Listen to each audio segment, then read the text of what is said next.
all rise.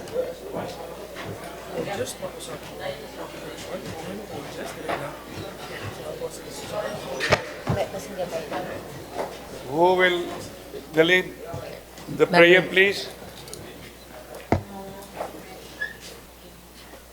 Mr. Chairman.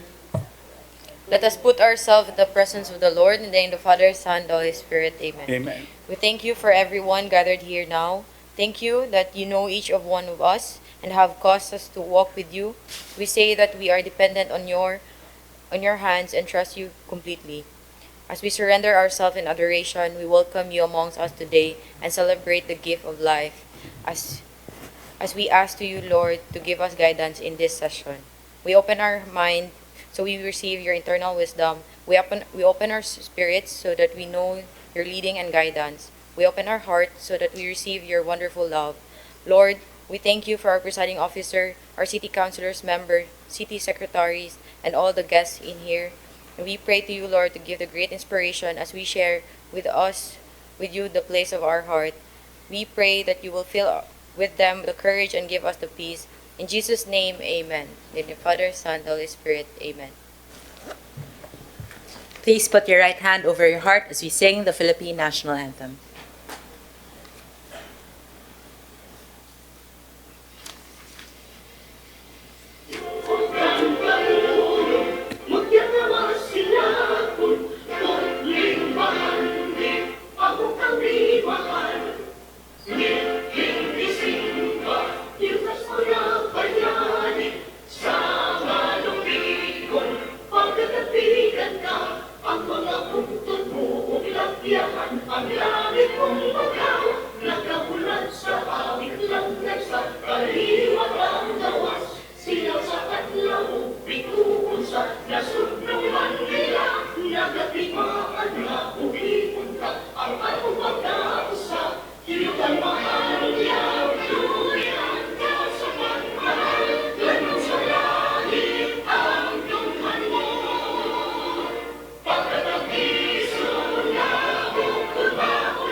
All please be seated. Ms. Secretary, can you do a roll call, please? Yes, Mr. Chairman. Member Raul Alcosaba, Member Nestor Archival Sr., Member Antonio Cuenco, Member Alvin Dizon, Member Eugenio Gabuya Jr., Member Raymond Alvin Garcia, Member Joel Garganera, Member Jerry Guardo, Member Donaldo Hontiveros, Member Leia Hapson, Member Prisca Nina Mabatid, Member Franklin Ong, Member Renato Osmeña Jr., Member Eduardo Rama Jr., Member Jessica Resch, Member David Tumulak, Member Joy Augustus Young, Member Philip Zafra.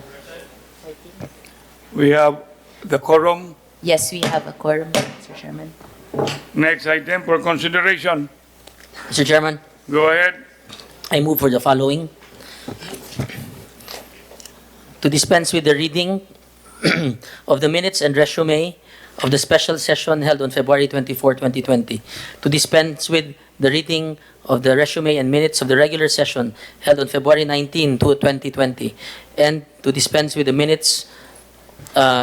reading of the minutes of the public hearing held on February 11, 2020, and to approve the resume and minutes of the special session held on February 24, 2020, to approve the resume and minutes of the regular session held on February 19, 2020, and to approve the minutes of the public hearing held on February 11, 2020, all in an omnibus manner. So move, Mr. Chairman.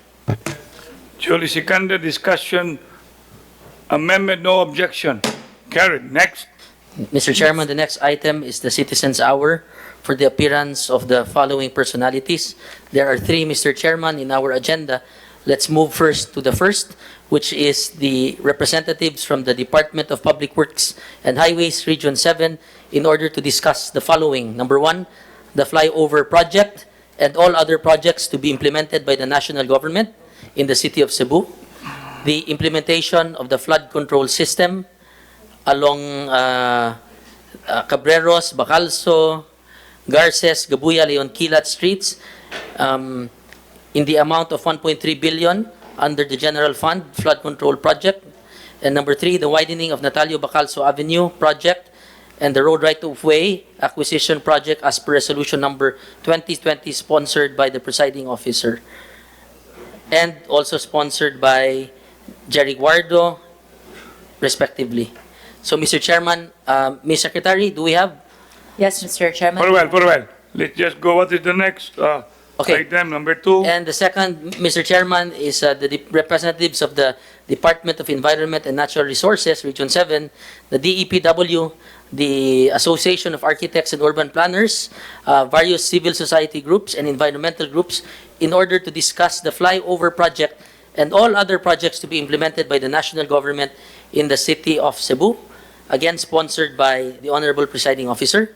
And number 3, representatives from the Cebu City Environment and Natural Resources, CISENRO, in order to discuss its previous recommendation on earthballing the trees affected by the road widening of Natalio Bacalso Avenue project and the RROW acquisition project as per resolution sponsored by member Jerry Guardo. So we have 3 under citizens hour. Yes, we have But 3. at this juncture, as the lady secretary was doing the roll call, I think there were some who came in. Can Yes. we duly acknowledge them, Ms. Secretary? Okay. We have member Renato Osmeño Jr., also member Joy Augustus Young. I think those are the 2 people we need to recognize. Chair being not yet occupied, member Ninya Mabatid. Yes, Mr. Chairman. May the chair be abreast. Is she coming or she is on leave or what is our expectation of her? She will not be coming. I was informed by her assistant that she is not feeling well. Okay, so we don't have to expect member Mabatid. Yes, Mr. Now, how many speakers for item 1? We have 2 speakers for the first item, Mr. Chairman. Are they all in favor or against? They will have to explain they will the have to projects, Mr. Chairman, as to the implementation of the national Okay. projects. Yes. They all are from the DPWH? From DPWH as well as from DEPW, Mr. Chairman. Are the speakers of 1 and 2 and 3 are all the same? Not the same, Mr. Chairman. For number 2, we have from DNR and CISENRO. Okay. So And we for now call number the 3, we first have speaker CISENRO. with the restriction that they can only be made to speak for 5 minutes. Am I correct? Yes, Mr. Chairman. And if the second one will be just the same as the first one, then no need, but rather if there is a position paper, why not? Okay? Yes. Call the first speaker, please.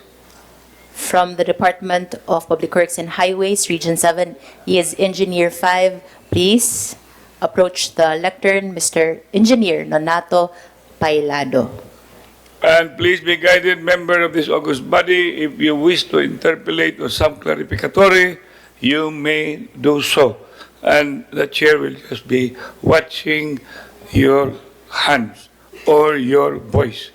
Go ahead. Mr. Chair, before anything else, Mr. Go ahead. On number 1, Mr. Chairman, there are 3 items. So is the speaker be speaking of the 3 items or? Will you be speaking about the 3 items being enumerated by Member Garcia? Honorable Chair, I will be speaking on road widening projects, flyover projects, and the Inbacalso underpass So project. the issue will be about the 3. Yeah, I Okay. think that's my concern, Mr. Chairman. Okay, you can start now. Honorable Chair, distinguished members of the Sangguniang Panlungsod of the City of Cebu, good afternoon.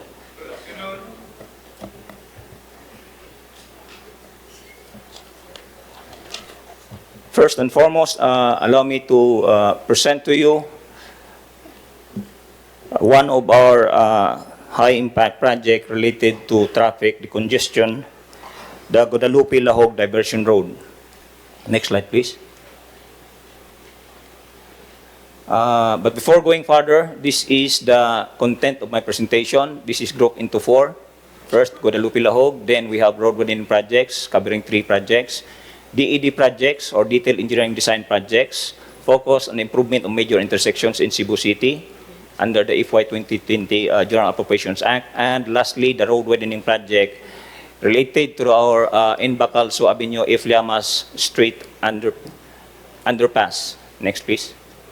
So for the Guadalupe Lahog Diversion Road, the feasibility study is already completed. The final draft report is being reviewed by our central office as well as our own office. We have already bid out the parcellary survey, meaning we are now prepared for the road right-of-way acquisition preparatory works. And as for the detailed engineering design, we have an allocation of 100 million under the FY 2020 GAA, wherein we are soon to bid this out.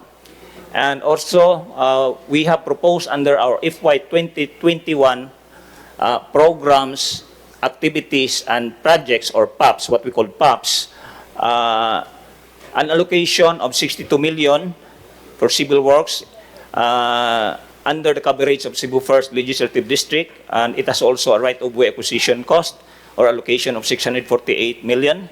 Under the Second Legislative District of City of Cebu, we have civil works costing 302 million and right-of-way of 369.49 million. So these are proposals under our upcoming year, FY 2021 PAPs. Next slide, please. This is the map. Well, member, can we have him finish first? Thank you, Mr. He is still talking and he had 5 minutes. Member Garganera, please, because we will have to proceed.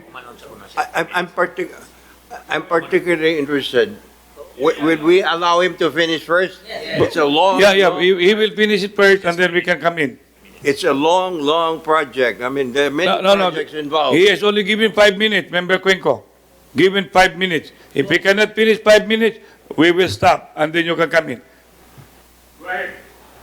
So this is the map of the Guadalupe Lahog. This is the Guadalupe Barangay Hall. There is an existing road wherein we're going to follow the alignment of that existing road. And it will follow this alignment. No? There will be two rivers wherein we are going to cross our diversion road. This is the Ecotech. This is Gorordo. And there will be a sort of a U-turn alignment wherein the end of our project will be somewhere here near UP. So this is the coverage more or less of our Guadalupe Lahog Diversion Road. Next slide, please. We will now go to the service roads or the widening projects under our FY 2020 General Appropriations Act. There are actually 3 projects. This is the complete name, no? Taken from our General Appropriations Act. I will not elaborate on them. So, in short, there is a service roads preparatory to a flyover along Serhing Osmeña Boulevard corner of Visoto Street. There is also a service road preparatory for the flyover along Juan Luna Avenue, covering junction MG Cuenco and A. Soriano. And the third one is construction of the service roads preparatory for the merging flyover along Salinas Drive, Gorordo, and Veterans Drive. That is the JY Square. Next is, so for the first service road that we are going to construct under this particular infra, under the FY, we have an allocation of 97.334 million. But the civil works is only very minimal because we are trying to address the right-of-way first. We have problems in the past wherein our civil works are being bogged down because of right-of-way. So there is a significant amount out of this 97 million to be addressed to address the right-of-way. So, and then for our FY 2021 PAPs, as a continuation, we have already we have already proposed a 200 million allocation also for the right-of-way. It must be noted that within Cebu City, all properties. 5 minutes. Maybe you can ask for extension. You have 5 minutes already? Yes. Excuse me. You are giving 5 minutes to present. Now, you stop for a while. Yes, Honorable Chair. We know how many remaining minutes you can come in? How many minutes? Probably another 8 minutes, Honorable Chair. Because if not, we will call you in another session. Now, no, I'm not joking, because this is a very important matter. Member Cuenco, you want to ask something? Member Cuenco. Mr. Chairman, I'm particularly interested in the initial presentation by the Honorable Regional Director of the Bureau of Public Works and Communications. And I refer to the proposed Guadalupe to Lahug Road, which is absolutely necessary in order to decongest the horrible traffic problem in that area. Now, I understand this project was long envisioned, more than 20 years ago. What happened? What happened to the project which was envisioned 10 years ago? Started at that time. We hit a snag. What was the snag all about? And how are you going to solve that snag? Before you answer, the father of Attorney Raymond Garcia authored, while I was a councilor or vice mayor, about that road that Member Cuenco was talking about. And that was not even 10 years ago, more than 10 years ago. Now, can you brief us as what Member Cuenco would wish to be elucidated? Mr. Chairman, I'm happy to note that the Regional Director of DPWH has made a drawing making the proposed road straight. Right now, the project is, I think, halfway through, but there was a diversion made by somebody else, former mayor of the city, wherein the road would pass through Calunasan. Now, I am happy to note that it will go straight to Lahug in order to hasten the travel time. Because as it is now, we have to go to Calunasan midway. Huh? So the project goes straight. Now, what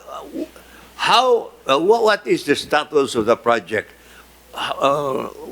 When is it scheduled to be finished? Go ahead. So far, based on the preceding slide that have been presented, this is the general status of the project. If it's completed, DED to be procured within the year, so it will also be completed within this year, detailed engineering design, and we have already proposed civil works for the 2021 projects. If we will be able to start by 2021, more or less, this project will be completed probably in 2 to 3 years' time, initial estimate of the duration. Hallelujah. I hope that that dream will become true.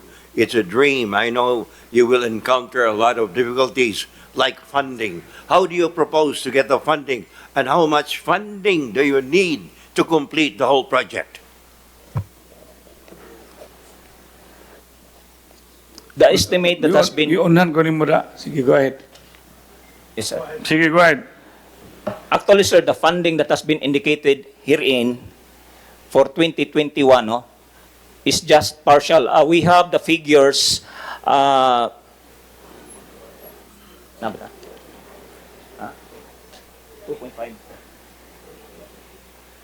The total cost of the project is about 2.5 billion pesos. But what has been indicated in this particular slide are allocations for 2021. We have been instructed based on the cost-based system that we will only be allocating or allocating funds that can be disbursed within the year. So all in all, Honorable Chair, 2.5 billion is the total cost of the project. Yeah, I think that, but when Member Cuenco, is RDC aware about this? Yes, sir. We have already presented this. Yeah, so that we can, Member Garcia, you know very well, Kenneth.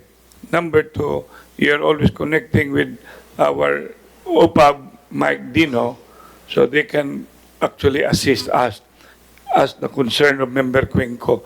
Because we are talking about the whole project will be for the amount of how many billions?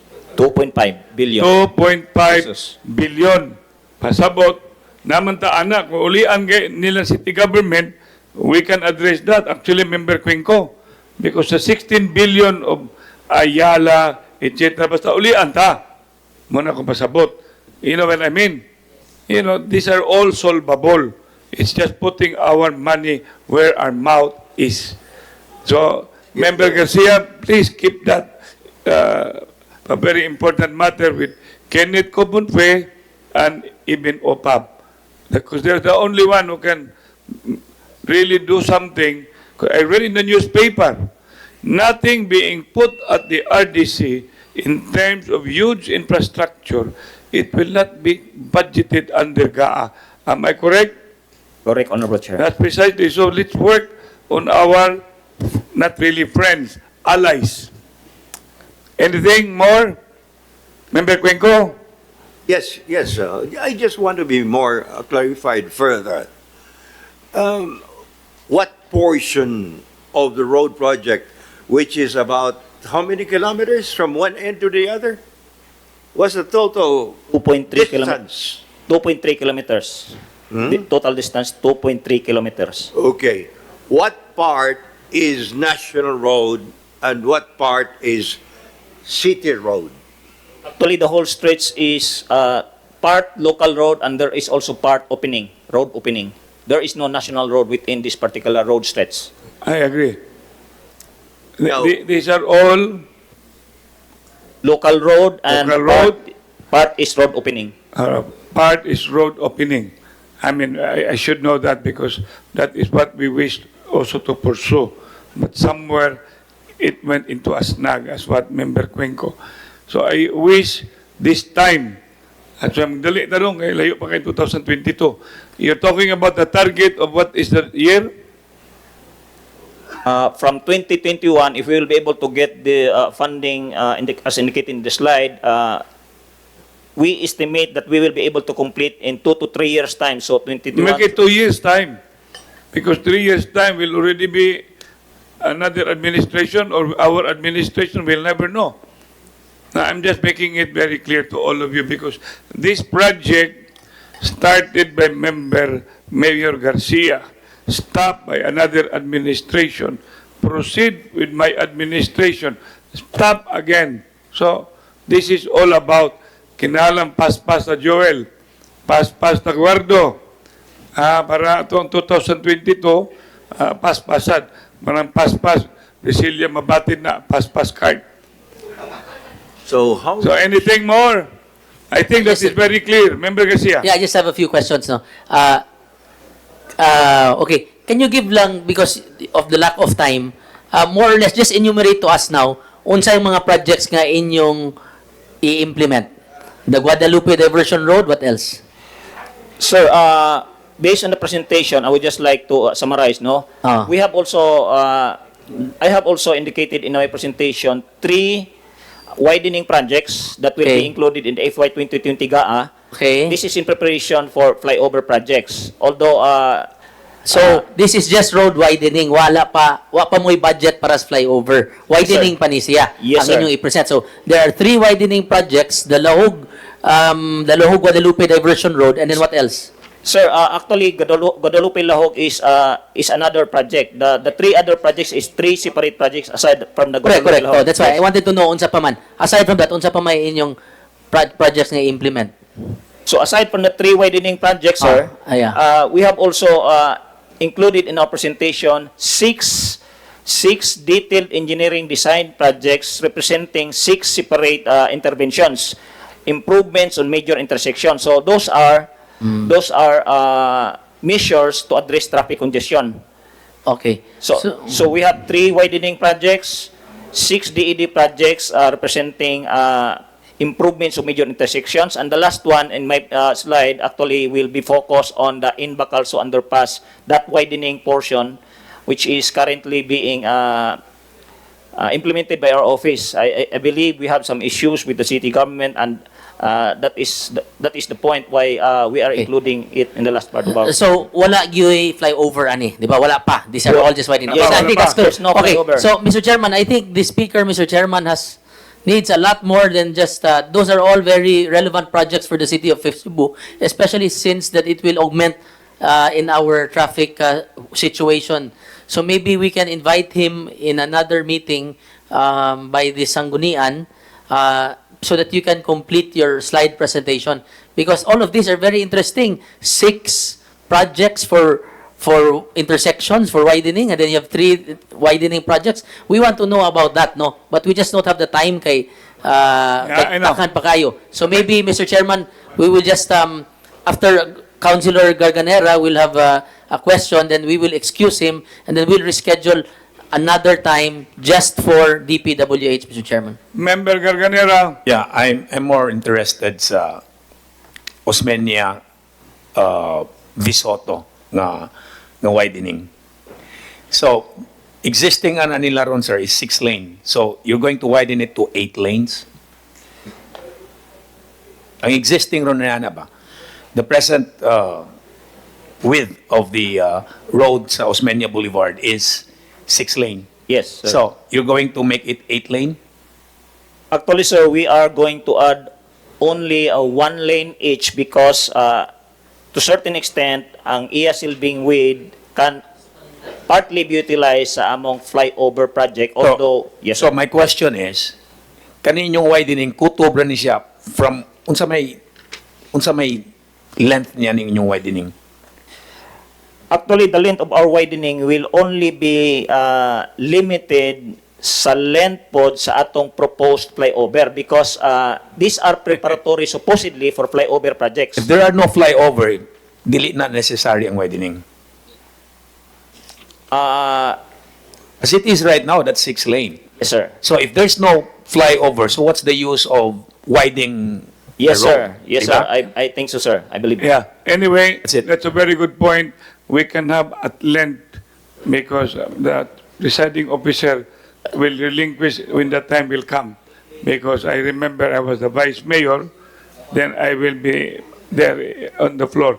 Member Cuenco last about the I will be speaker. very brief. I want to focus to the Guadalupe. drainage problem that is one of the big one problem that we must solve.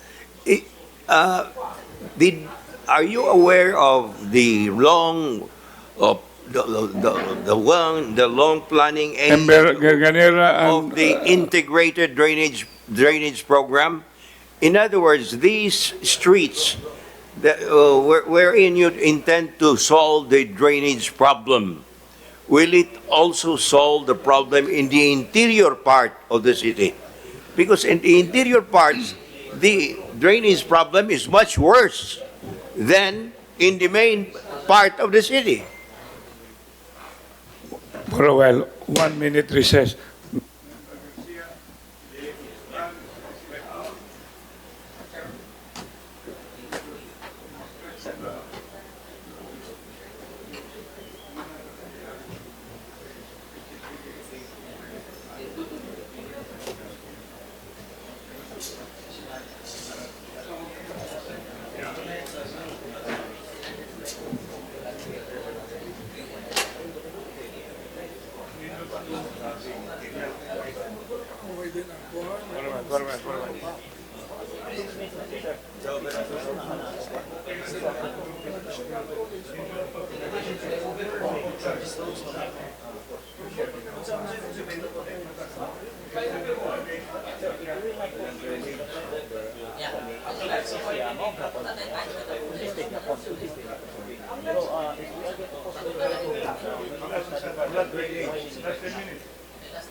So, ubi ginailangi.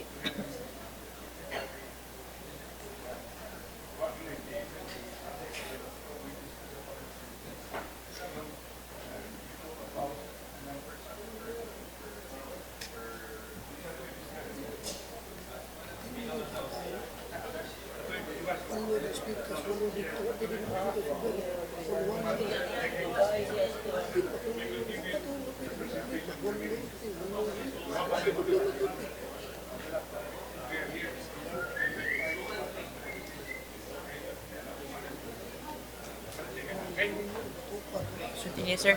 We'll continue.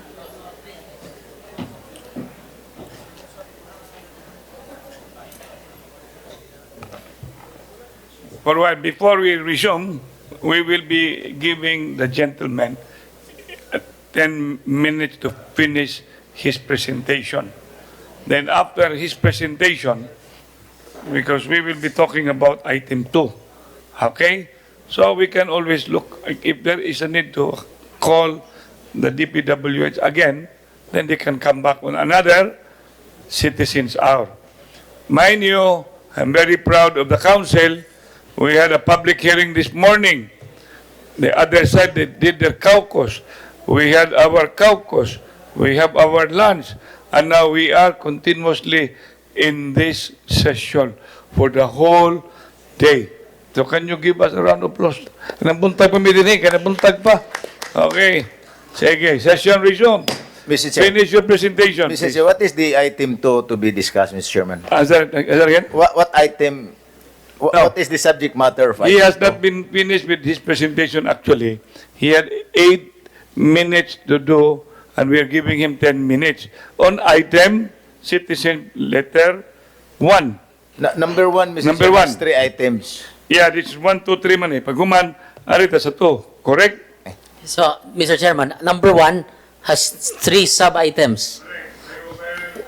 This one is number 1. This is letter A of number 1. And then letter B of number 1 is the flood control of the DEPW, which they are also present. And then the third is still yours because it talks about the Bacalso. Eh, tiwas lang na yung presentation. Karon, huwag mo tumatiwas ganina, di ba? Okay, you finish your presentation. Okay, go ahead. After that, you continue. After that, sa may sunod na. Go. Kuan ang tingali? In Bacalso.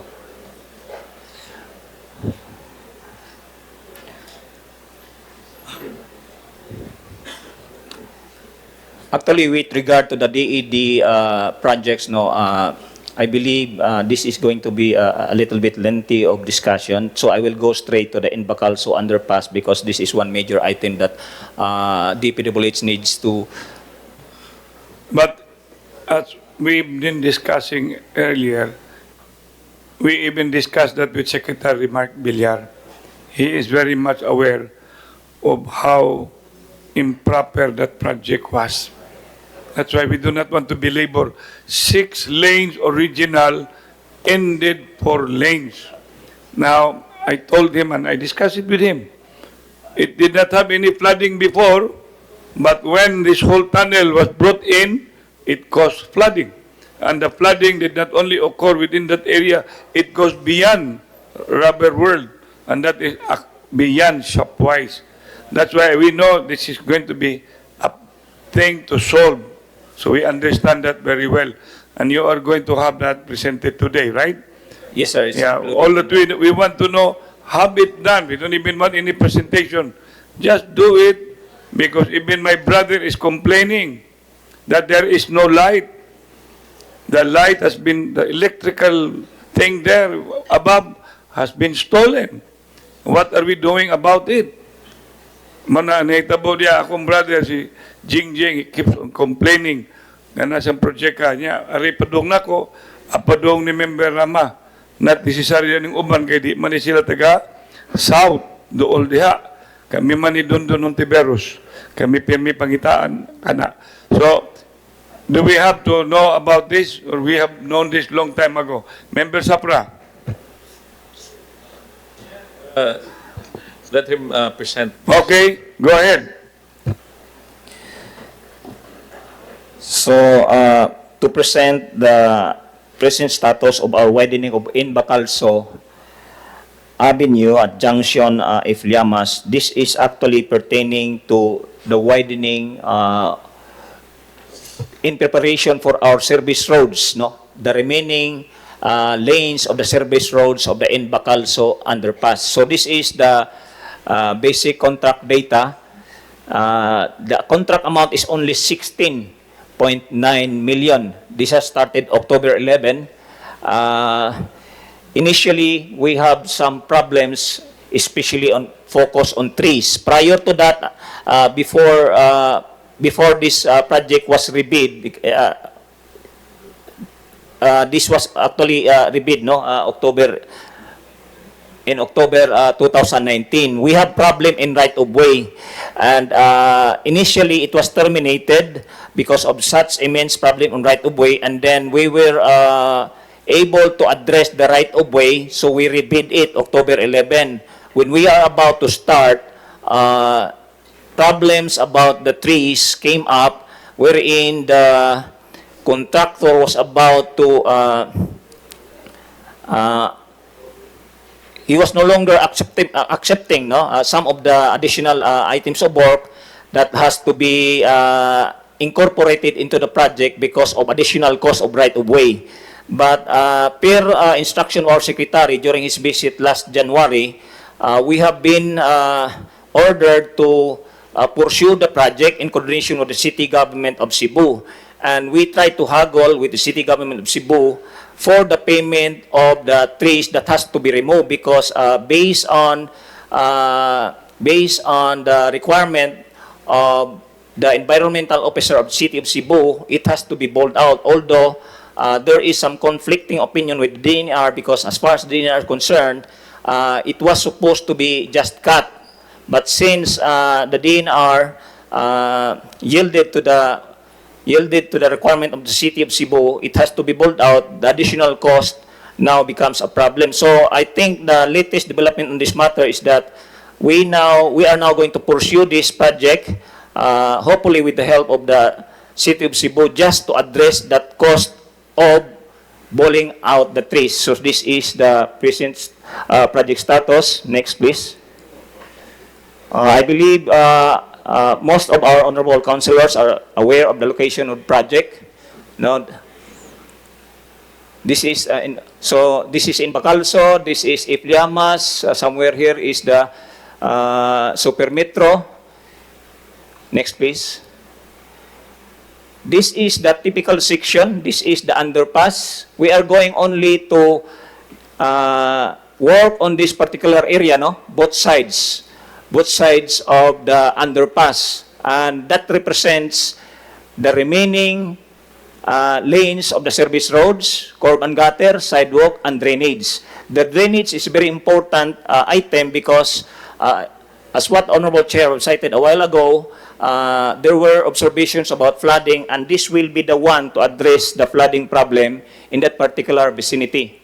Next slide, please. This is a typical section, the approaches of an underpass. So we are still going to work on this particular portion. So there will be trees to be removed. And hopefully, we will be able to get assistance of the city government on this matter. We tried to secure the necessary permits, but the tree cutting permit is being held in abeyance because all other permits required by the city engineer's office has to be complied first. So we have already secured the locational clearance, but the tree cutting permit is pending because we still need to produce the requirements as far as construction permits and other permits are concerned. Next, please. These are the basic items of work. No, we are going to have a pavement, concrete pavement, curb and gutter, and this represents the drainage system, and of course the construction of sidewalk and the removal of trees. Next, please. This is just a schematic diagram, no? Straight line diagram showing the drainage system.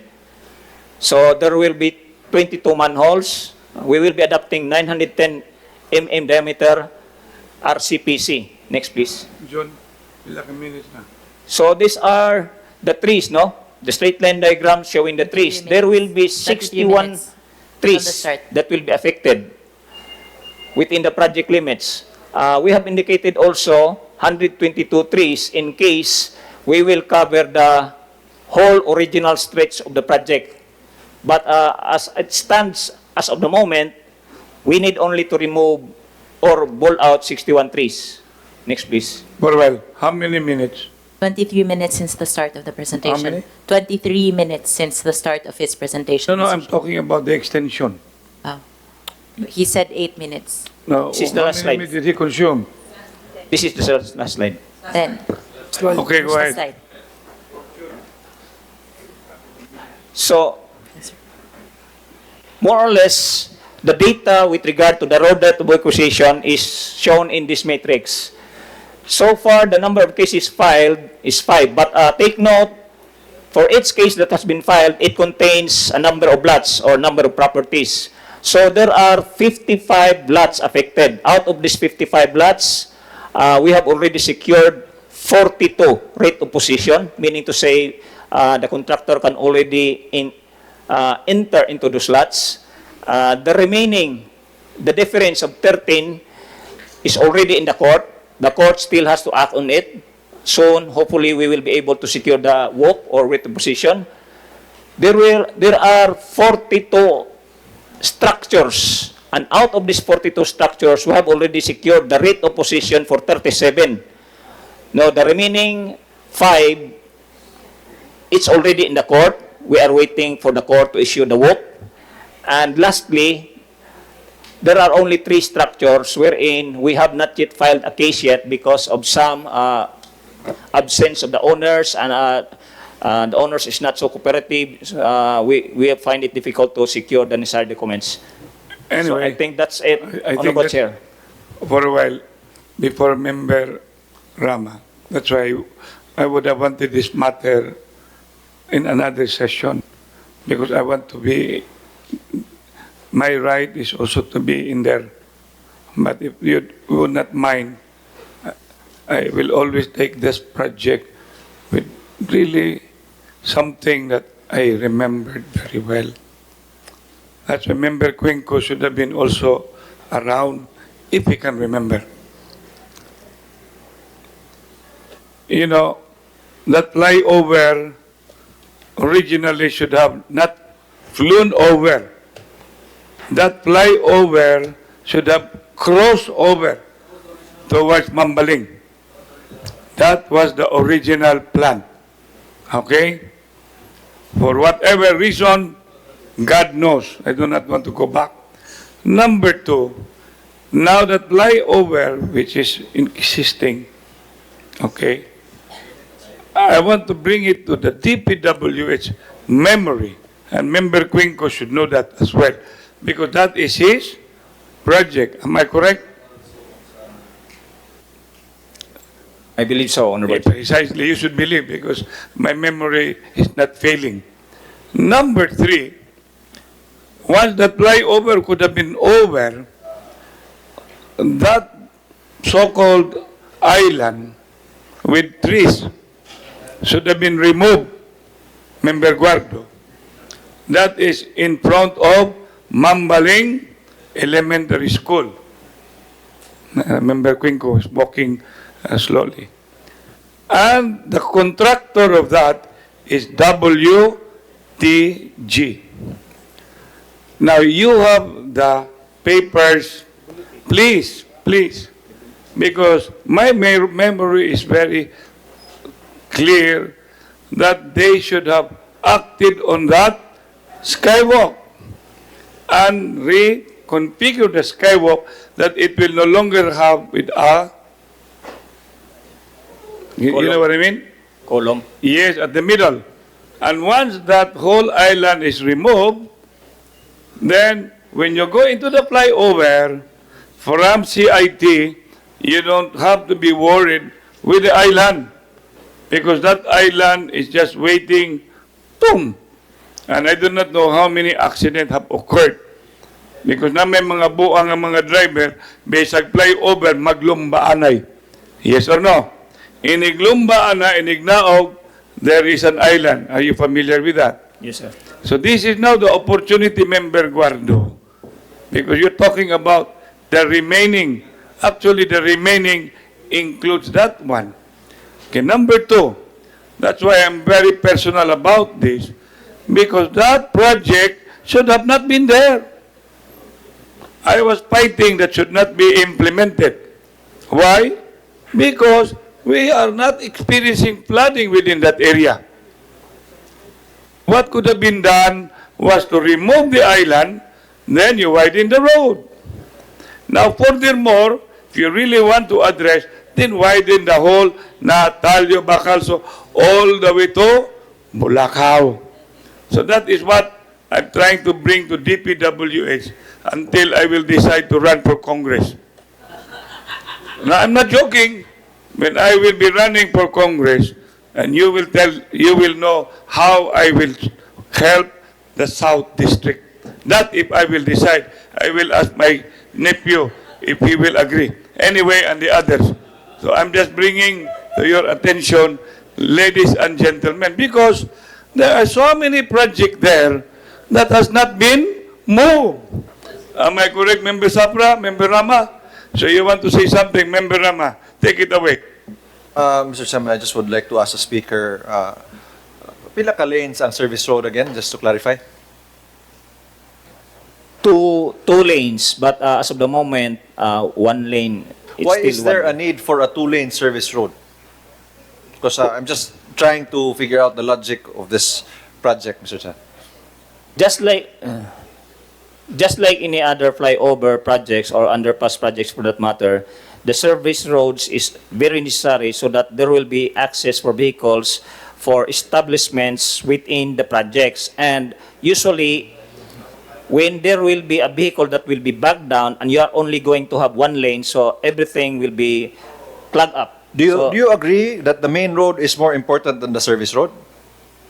Yes, Honorable Chair, we agree. Because what's happening right now, you have a one-lane, two-lane main road, if I'm not mistaken, and a four-lane service road.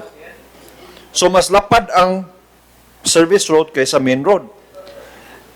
It appears nga mas lapad ang service roads if you are going to combine the two lanes for each side. But actually, it's just two lanes for each Yes. side. How many cars can occupy the service road? Again, akong klaruhon. Pila ka buok? Duha ka. Actually, there will be two traffic flows that will be accommodated in the service roads. Four lanes total, di ba? Yes, Four sir. lanes. 4 lanes. Two So lanes each side. basically, again, 4 lanes para sa service road o 2 lanes para sa main road. Yes, sir. Which for me defies logic, because Originally- if we were to really address traffic, I think it's common sense that the one that should be prioritized is the major thoroughfare, not the service road. That's why I really do not understand this project right from the start. Another question is, I've been asking this question since before pa. Is this road under flood control or is it under roads and other projects? This is not under flood control. This is under network development, which is to address traffic congestion. For a while. For a we are- while. When did you come in at DPWH? Actually, sir, I would just like to... No, what year? What year? Sir, I've been in the Cebu since 1986. I'm actually the chief of the planning design division. I'm not the regional director. Yeah, that's right. No, that precisely I'm asking because the original that was brought to our attention that this is a project that will, Member Sabra, that will address the flooding of all the water coming from, even including Tisa, Kiyot, and that was the original. And that was what they made us It's well understand. documented, Mr. Chairman. Member Rama. It's well documented that this was called a smart tunnel by Congressman Abellanosa to address the flood problem in this area, which for me, wala flood problem. How That's much why- was the project? 700 million, I believe, Mr. Chairman. Madam Chair, if I may- That's why I was asking if this was under flood control, because when this was presented, by the former mayor, Tommy Osmeña, to us when we were still together before, allies. He was talking about a smart tunnel. I didn't know where it would be placed, Mr. Chairman. I was wondering why it was placed in Basak San Nicolas. That in the first place, there's no flooding in Basak San Nicolas. And I'm wondering now why there is a need to have a widening of the service road. That what's important is the widening of the major thoroughfares. And the service road is not a major thoroughfare. It's I don't know. I'm quite confused with the logic of the project, that having 4 roads at Ibabaw, which is only a service road niya. 2 Anyway, lanes noon sa that's right, that's wala why- akong ganun masabtan ba kay. Yes. Wow, it's frustrating ba. We've been That's why talking about this project. I was for the long time. mayor. I really stopped it. Because the same with my nephew. We're from there. He was born there, but I stayed there in 1964 up to Ibinaw. But the flooding is in Basak Pardo, in Dave Tumulak. But in that area, the only flooding that we usually will see is beside the flyover of Mambaling, and then go beyond CIT. There's no such thing as flooding where we are. That is Basak San Nicolas. We never experience flooding when we get out of where I am and where he is residing. At precisely, it really bothered me. So when I became mayor, that gave me an opportunity, I stopped it. But after that, it was really pushed. No longer for flooding. That is what you're talking now. Member Rama. I'm looking at an old article way back in, I think, 2016. It says here when Congressman Abellanosa was interviewed, let me just check. It says here, flood control projects funded by the national government are underway in the South District, Abellanosa said. That's why I'm wondering, is this really Kwan or flood control? And he said, the challenge for me in my district is the flood problem. That's always a problem. Medyo nalangay lang karon because init pa kayo. But once the rain will come back, the problem will be felt again. Quote, Mr. Chairman, ato lang ikuan sa unsay ibutang diri sa Sunstar. That's why I'm wondering, it's frustrating. Kung unsa man gyud, is this an infrastructure problem or a flood control problem? Because usik in kwarta kung imong huna-hunaon mag-widening ta. Nga way kinanglan ang widening unta to, nag-widening ta daan, una ta naghimog tunnel kung gusto gyud ta. Kung gusto gyud ta kanang lapad ang main thoroughfare. Kaysa muagi man ko diya matag-adlaw dili man gyud kayo. Di ba kay magamit ang kuan? Di ba kay magamit ang service lane ikumparar nimo sa tunnel? Tanan sakyanan diha gaagi sa tunnel. Dili gaagi sa service lane. And now we're spending people's money, taxes, taxpayers' money for another project which defies logic, Mr. Chairman, and damay pa ang mga punuan. So I just wanna know unsa na po ning projeka. So anyway, So, if I may, go ahead. I fully agree that the original concept is for a smart tunnel. When the FS was conducted, it was determined there is no need for it to serve as a flood control structure. That is why And why was it converted to something which we do not need? That is why, Honorable Chair, the flood control aspect for that smart tunnel was no longer included. So, based on the FS, it will represent only as a traffic decongestion. It will no longer serve based on the FS. Anyway, precisely when the issue of BRT, I was really not so convinced. Anong butangan man na ninyo diha nga BRT, should have been a flat thing as much as possible. Muna ako, Member Garganera. If I may summarize what you said earlier is, when you try to sell the project, it is smart. But once you implement the project, it is no longer smart. So, No. Sir, I would just like to... globe na, no?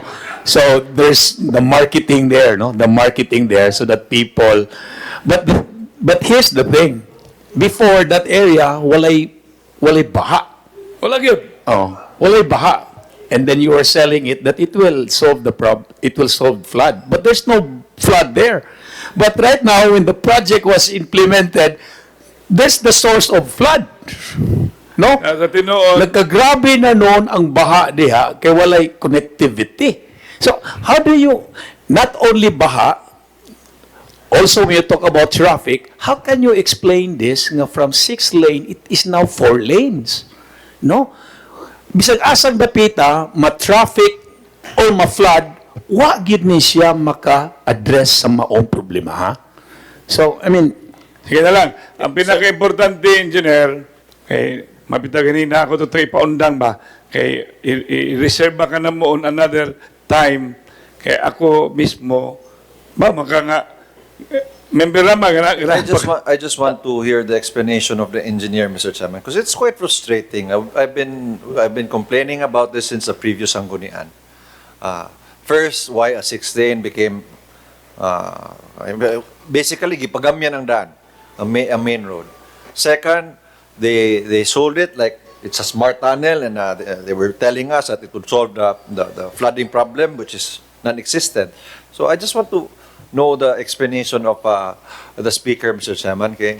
It's frustrating to see a project that's worth 750 million and additional another pila ka million. Oh, not to mention the days at ang hassle sa For a while, so I just want to know before he will answer, when there was an issue about traffic, you know what I did? I asked Sitom to cut the island because the traffic was turning left to Ipyamas. And when I cut the island and put another lane for turning left, then the traffic was solved. That's the truth. Then the next thing I would have wanted was to also remove the island. Then, what we've been telling all the time, katong gigasto diha sa widening or tunnel, ato po itong gi-address long time ago nga problema sa widening sa Sabiliano o sa Tagunol.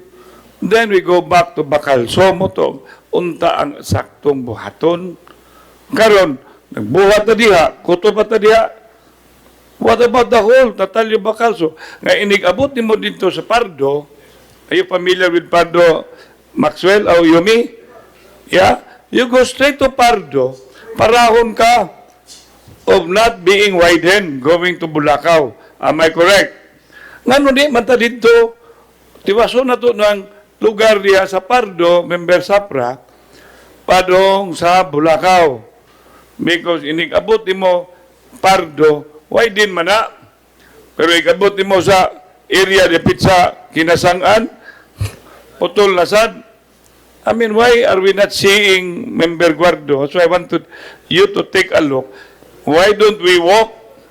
I will challenge all of you, including DPWH and the civil society. I have walked from Gorordo to Talamban. I have walked from Pitos to Talamban.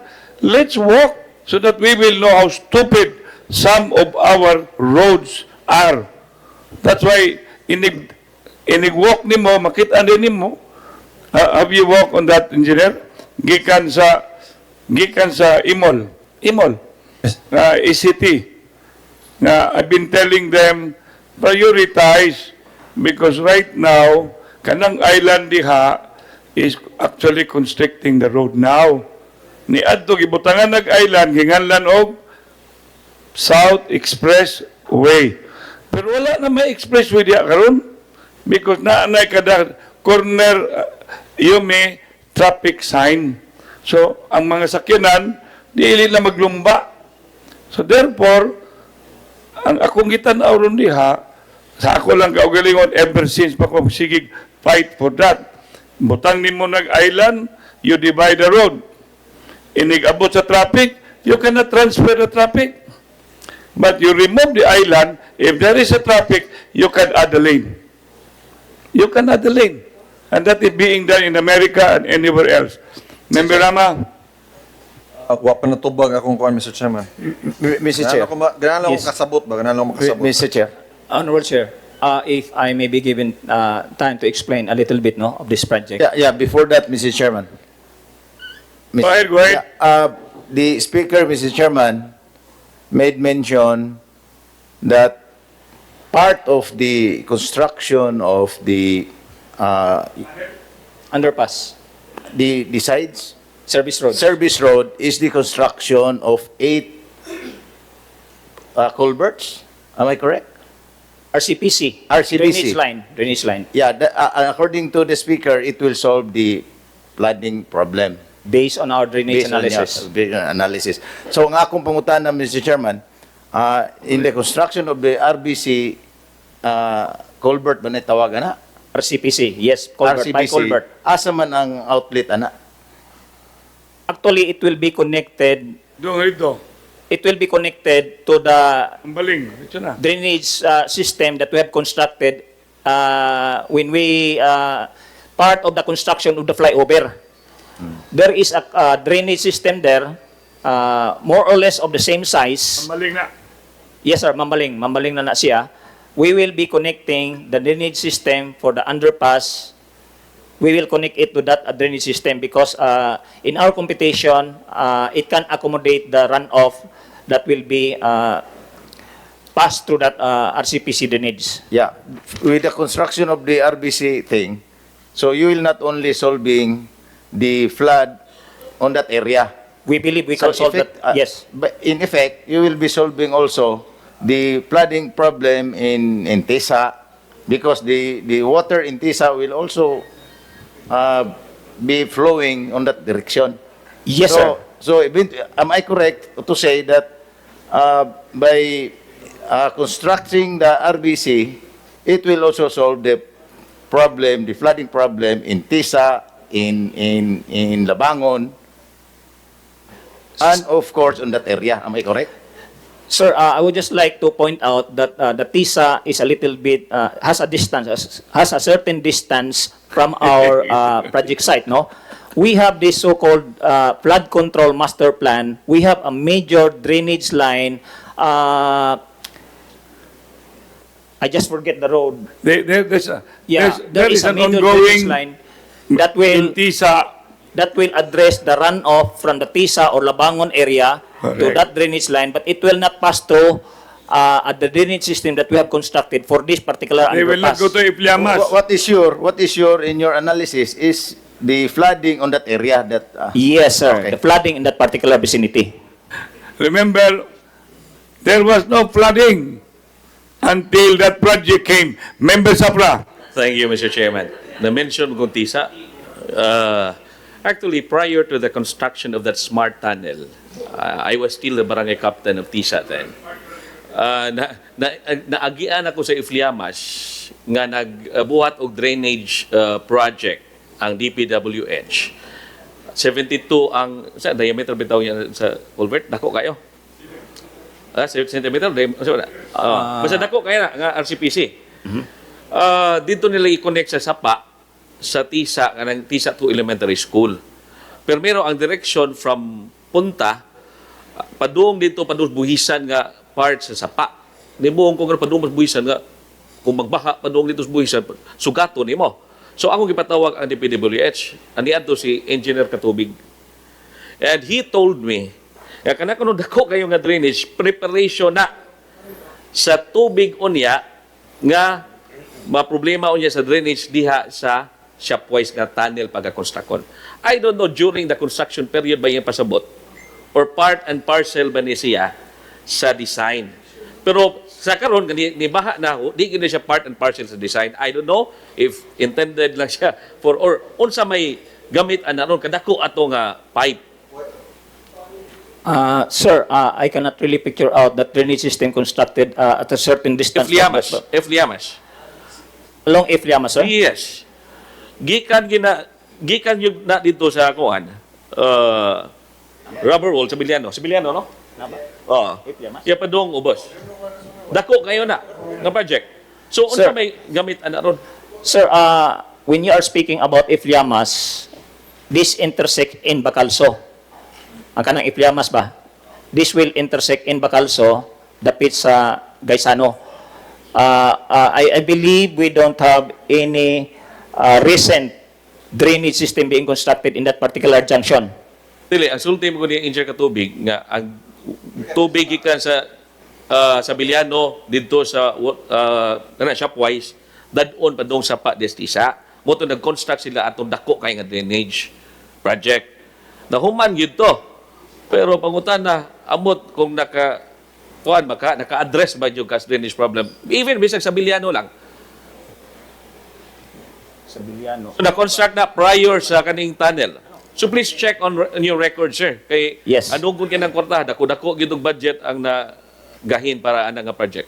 Sir, if Usa pa kay ilang plano tanawara galibo ko na existing riprap ng sa paa. Ang ilang yung buhat nun to, taparan pag yun nilang riprap, sumas mo lapad, mo gamay, mo constrict ang sapa. Mo to akong gitawag lang atensyon ko, engineer baga mo.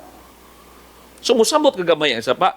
So, wa to man yon ang additional nga isapaw nga kuan, ligon man gyud gyapon ang existing unta nga riprap, pero taparan. So mo na ko naibo. Ang That's why sa tinuray yun, before when I was the vice mayor, and I became mayor, every drainage problem, I've always been telling the DPWH, our engineering, please consult the barangay officials. And then we had our comprehensive drainage plan that we were able to come up, and that was 1.5 billion. That comprehensive drainage plan, Member Rama, was practically mga barangay captain adto were all consulted para kung naamoy dako kayong drainage, musumpay ang barangay, dili kay nahitabo ni adto in Guadalupe. There was a city project, drainage. Pag abot ana, sus kay saka mo dong, so it become a dead project. So, Member Quinco, Dugay naman kayo natong giskutan kining atong drainage problem sa tibok, Dakbayan, Cebu, labing na gayod sa interior ng mga lugar. Do you have an integrated drainage program? And we'd like to take a look at it. Haron sa Sangguniang, masayod mi kung ang pagsulbad sa drainage problem sa mga main roads in Cebu City, maapil usab og sulbad ang mga alaot nga na magpuyo sa interior sa syudad. Member Rama.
before, I think we've gone far enough. I do not know whether the speaker can answer the question of our colleague, Member Rama. But actually earlier, we would have really scheduled the matter because this is really something that we in the South District, tumamo ko taga North, niya ka na si Member Rama ako sa iba, wala na lang dito anong iriyahan na. Kasi tinuoray, Coach, sa tinuod ha, ang among dan Member Dison, among dan, Baclay Road, ni Eddo, gikan mi sod, wa pa ni si Tanel, writer na miritso, no? Okay ra na. Karon ini gawas na mo, ang amo makita ng tunnel. Because we cannot anymore turn left. Wala na. So, what happened? Kung wala pa mi sa tinuoray, if we did not have a road right of way, Member Rama, where it passes the Governor Osmundo Rama, wala na. Ang ending na mo, asa mami. So we go into Baclay, then turn right, then go somewhere and turn around. Karon, good enough, nanay, may road right of way, diretso de misa, Summit Bakery. Abot mo Summit Bakery, turn left, ana. Okay naman ha, if it had solved the problem. Member Rama. Akong question, what to bag, Mr. Chairman. Yeah, last question, Mr. Chairman. Wapa din ako, wapay. Last question, Mr. Chairman. If this project were to be implemented, the so-called road widening, which for me is, tell you honestly, just to be frank, it's useless. If this were to be implemented, how long is it going to take? And then, are there going to be roads that will be closed in the future? Because I think, if I'm not mistaken, we waited for 720 or close to 800 days. We suffered for 800 days because of that tunnel project. Almost 2 years, more than 2 years. More than 2 years. 365 plus 365, 700, 2 years. Yeah, more than 2 years, Mr. Chairman. And based on what I've heard, roads are going to be closed in that area with the implementation of this widening project, which we don't need, let me emphasize. So I just want to know from DPWH, what is their traffic plan in the future if they're going to push through with this project? Anyway, before we will have that scheduled, okay? Yes, Mr. Corollary motion will be in order because I'm telling you that's another concern. Very important concern. We need to know, we from the South District and you from the North District, you will be passing, if Member Rama will invite you to his house and to my political house at the same time. And that is going to be the road. No. I'm just telling you, I have a house there.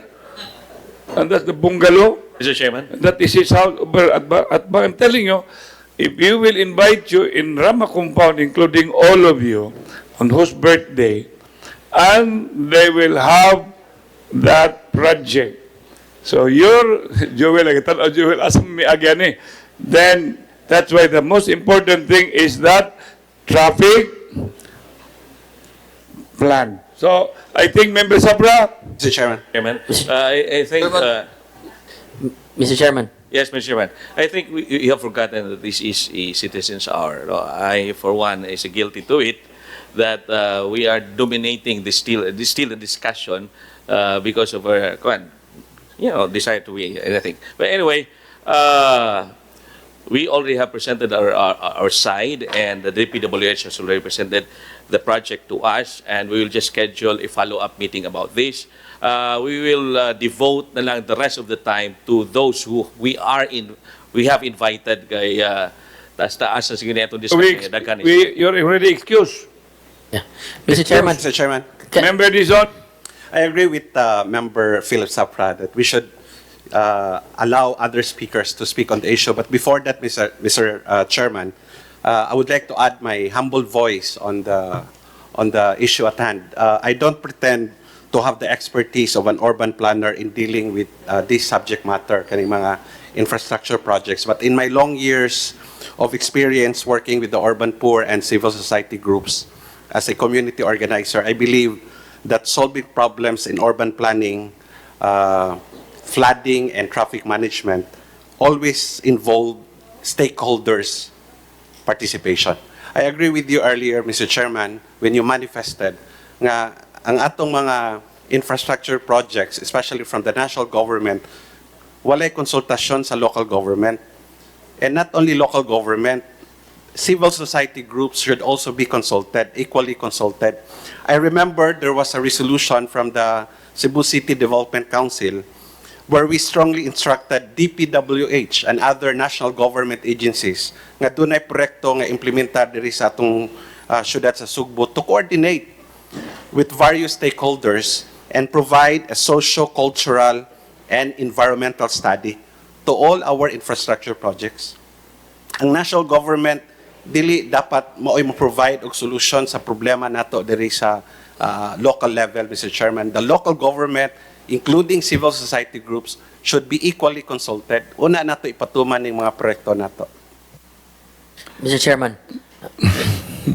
Member Garcia. Yes, Mr. Chairman, I think at this point in time, since we have already exhausted a lot of time just on this topic, may we request that the speaker now be excused and we will move on already to our next speaker.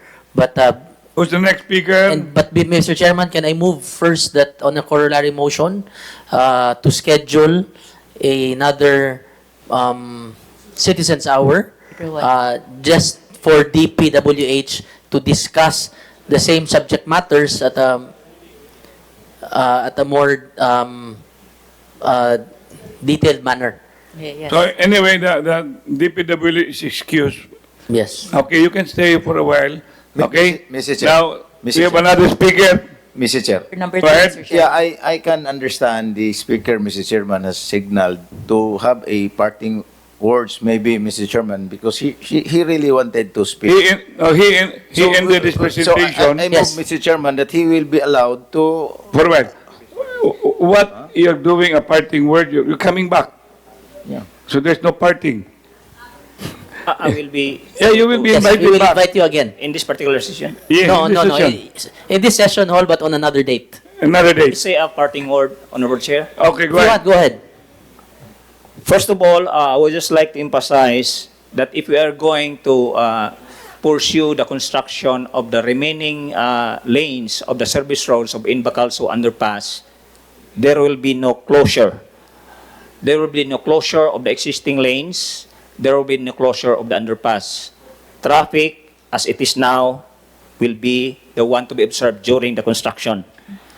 And I would like also to emphasize, Honorable Chair, that when we requested the funds for this particular project, it has been required to produce a feasibility study. This is a technical study to determine whether the project is worth pursuing or not. And when the FS was completed, it was assessed feasible. And based on the actual conduct of the FS, it was determined it doesn't need to address flood control. It will only address the traffic congestion. And I think better not belabor that issue. Or Okay, I will Honorable Chair. do and then I will interpolate you.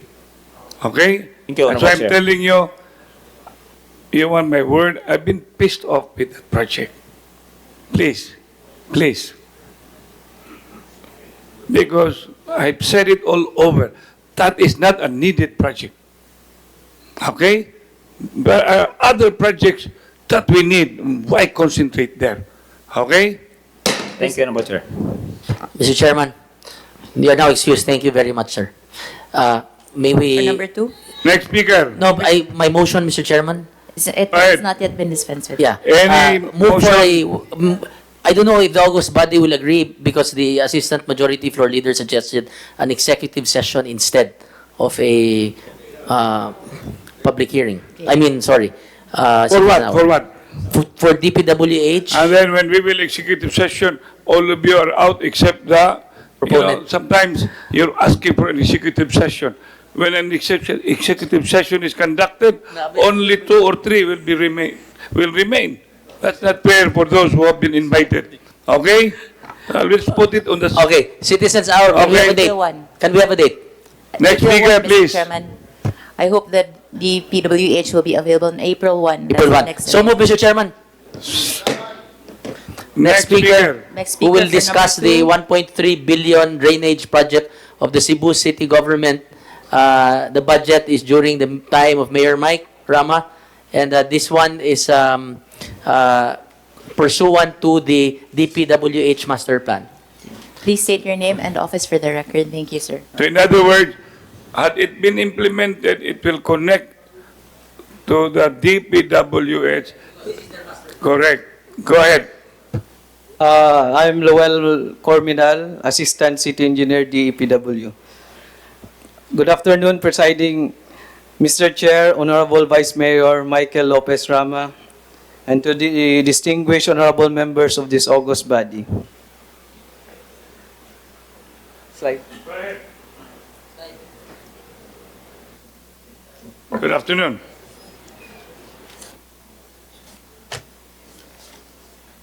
Assistant.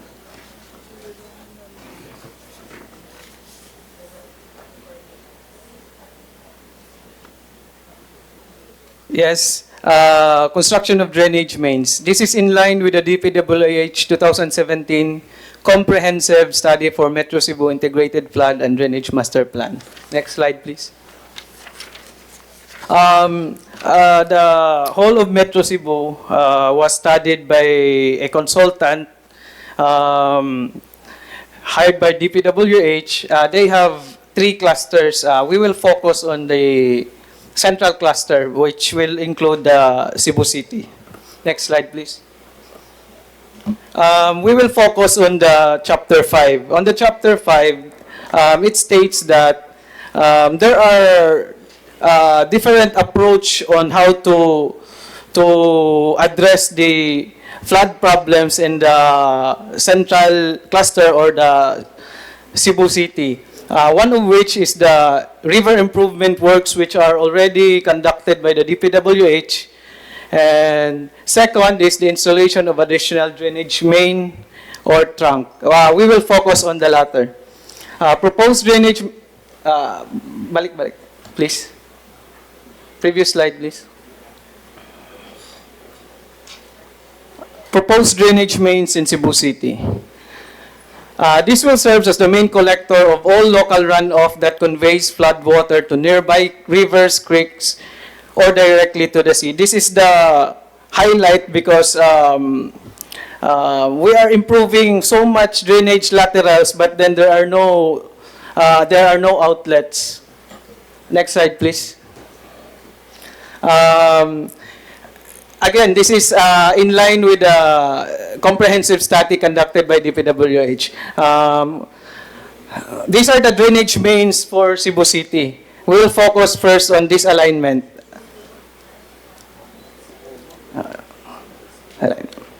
Next slide, please. As you can see, next, click. As you can see on the legends, we have the drainage mains, the proposed, highlighted on a yellow line. And we have the creeks, the irregular lines, and we have reflected the frequently flooded areas. So as you can see, this drainage line will traverse almost all of the frequently flooded areas. The blue hatch superseded are the identified frequently flooded areas. We are showing you also pictures of the recent flooding. Click, please.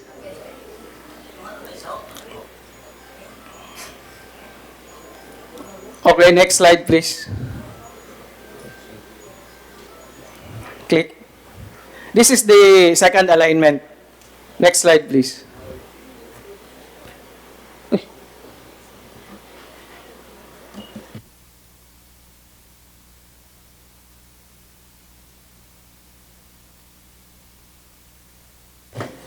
You're done? Sorry, Mr. Chair, there has been a technical problem on the Mr. Chairman. the adapter. Member Archibald.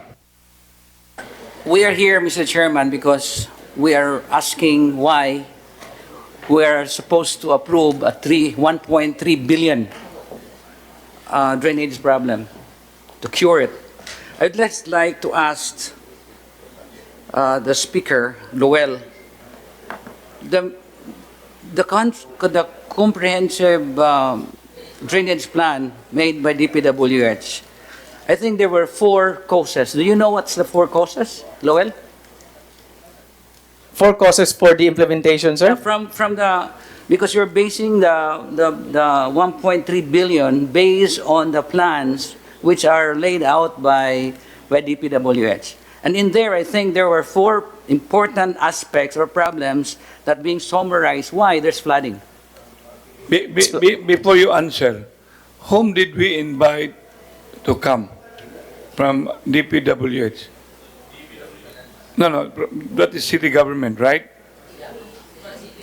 Yeah, who is now the city engineer? Where is Kenneth?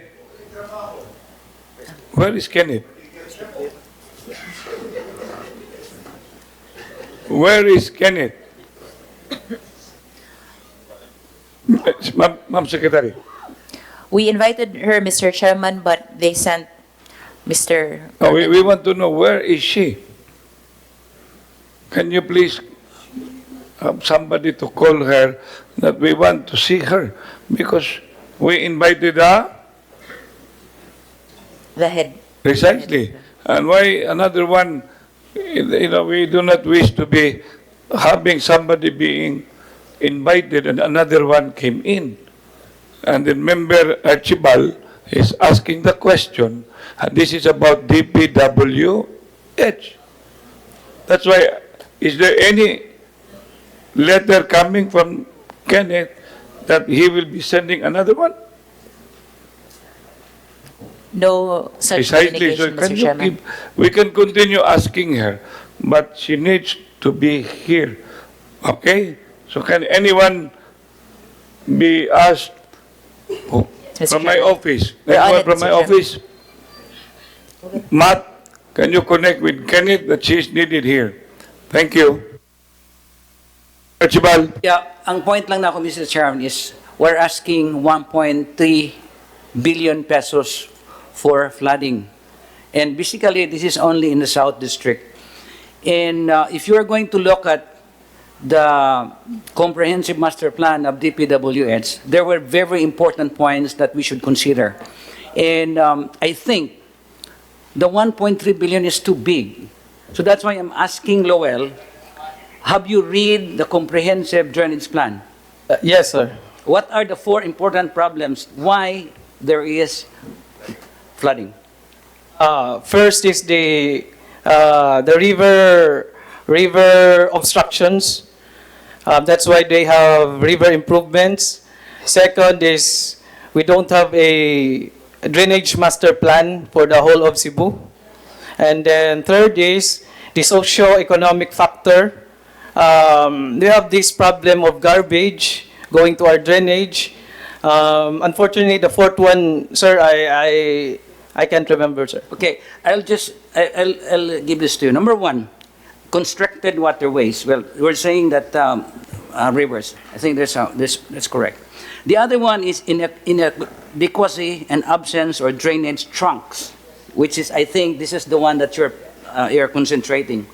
The third is the silted and clogged drainage. This is the thing that you're saying that's social because of this garbage problem. And the other thing is unregulated runoff. The unregulated runoff plays a very important role because dako kayo ni siya. Yes, sir. Okay? Now, there are 2 important aspects which is actually stated in this comprehensive. Number 1, to cure it, there are engineering interventions. The first one is the structural, and the other one is the non-structural. The structural is very expensive. And the Yes, sir. other one, the runoff or the non-structural, is not expensive at all. So that's why I'm just asking why we're putting too much on this thing where this is very expensive. Now, in the number 4, which is unregulated runoff, this is actually during the time when there's rain. So the moment there's rain, there's too much water that's coming down, and then we have small drainage, and the drainage are clogged up, sumuawas gid ni siya. We are actually doing something like a reactive solution here. The proactive solution is catch the rainwater, which is the one that is being stated in the comprehensive drainage plan. What is going on? What is very important is to catch the rainwater before going down here. And in here, in this particular drainage, comprehensive drainage plan, there is gabion dams which are being stated where it should be placed. And the other one is the regulation. Regulation means to say that if you have rainwater catchment which is being specified by the law, the rainwater catchment should be there. So I think for me, the 1.3 billion right now is not necessary, because what we are here is that we want to solve the solution. Now, it's here. The sustainable solution here, Mr. Chairman, the sustainable solution of the drainage problem in the city is number 1, engineering intervention, which is structural. But basically here, it's basically the non-structural, which is very important. But again, the non-structural is not that expensive. Ang ako lang, we identify where's the area for where the gabion dam should be put, we catch it, and then the rainwater catchment is very important. For a while, you were highlighting the interventions that are not so expensive, number 1. Well, number 1 is the engineering or the structural, and the other one is the non-structural. Okay, the non-structural, you enumerated as well, right? Yes, that's correct, Mr. Chairman. What are these? Well, basically, gabion dams or catchment. That's already been there during my mayorship. That's Number correct. 2. And the other one is the regulation. Basically, regulation is if you have the rainwater catchment, then you implement it.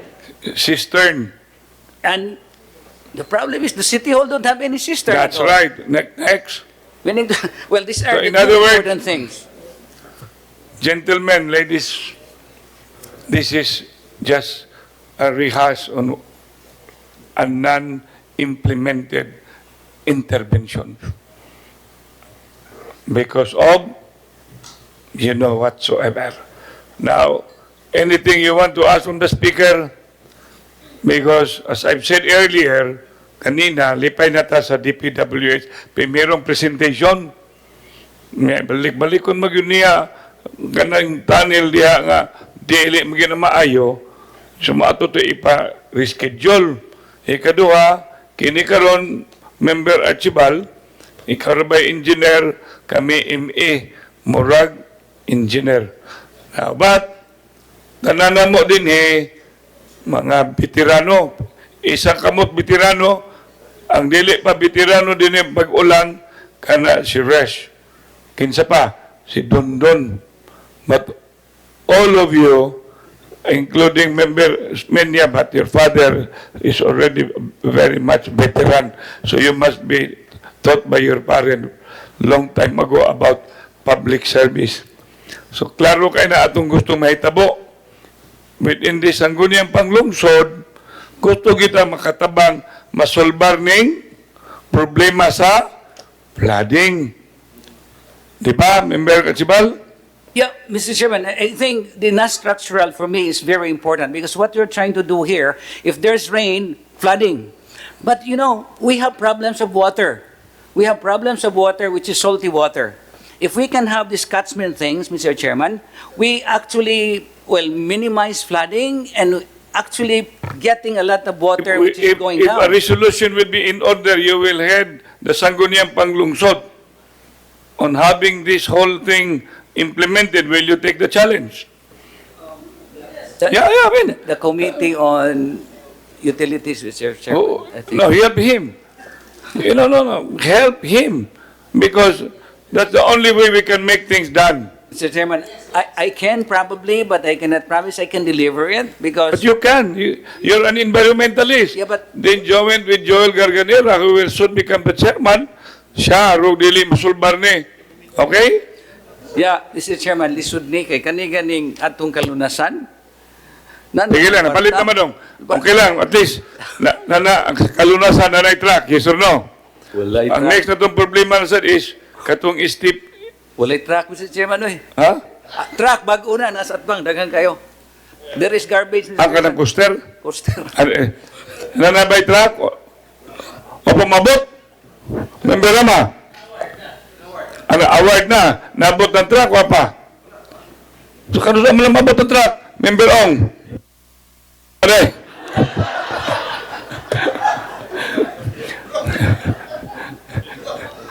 Yawan ka, I saw all those coaster there. Nakita na ko, Ardak. Di ba kang Riking na? Yeah, I was there at the back. The announcement was, Onglat ko. Di ba? So they were all here. They were delivering, and member Don Nutiveros was a part of the blessing, no? So anyway, under whose budget was that? Previous administration or our budget? That's why we have to thank the previous administration. Say, makalimot mo gumawa na. Pak, yes. All those coasters, with the weather man na, ingon pa si member ko si Badi, ato season ron. Yeah, season maron. But mas pinaka-importante, member Garcia, ayaw lang na pilihan ng coaster ato ra. You have to think about dagkong barangay, they need coaster. Number 2, yes, and do not look at kinsa mutar na to, kinsa. No, please. Because when I was the mayor, I serve all. I serve all. Okay? Niya, saban pa ko sa una. Okay na. Apela sa itong trabaho. George Rama, may he rest in peace. Now, so any more from the speaker? Member Archibald? Oh, wait. Dako manggod kayo. I mean, ang atong budget. Hinahin na naman ka, Nana Joel, a resolution will be in order. So bring the council to be involved. Mr. Chairman. Member Guardo, you want to be involved here? Yes, actually, I just would like to clarify the council, Mr. Chair, that the 1.3 budget includes already 2 alignment now with your presentation. Yes. Yes, sir. 2 alignments na. Yeah. 2 alignments, sir. And these are based on the drainage master plan, Mr. Chairman, feasibility study conducted by the consultant. Yes, sir. Precisely, sir. Baba ka dong, dito pa to sa City Savings Bank.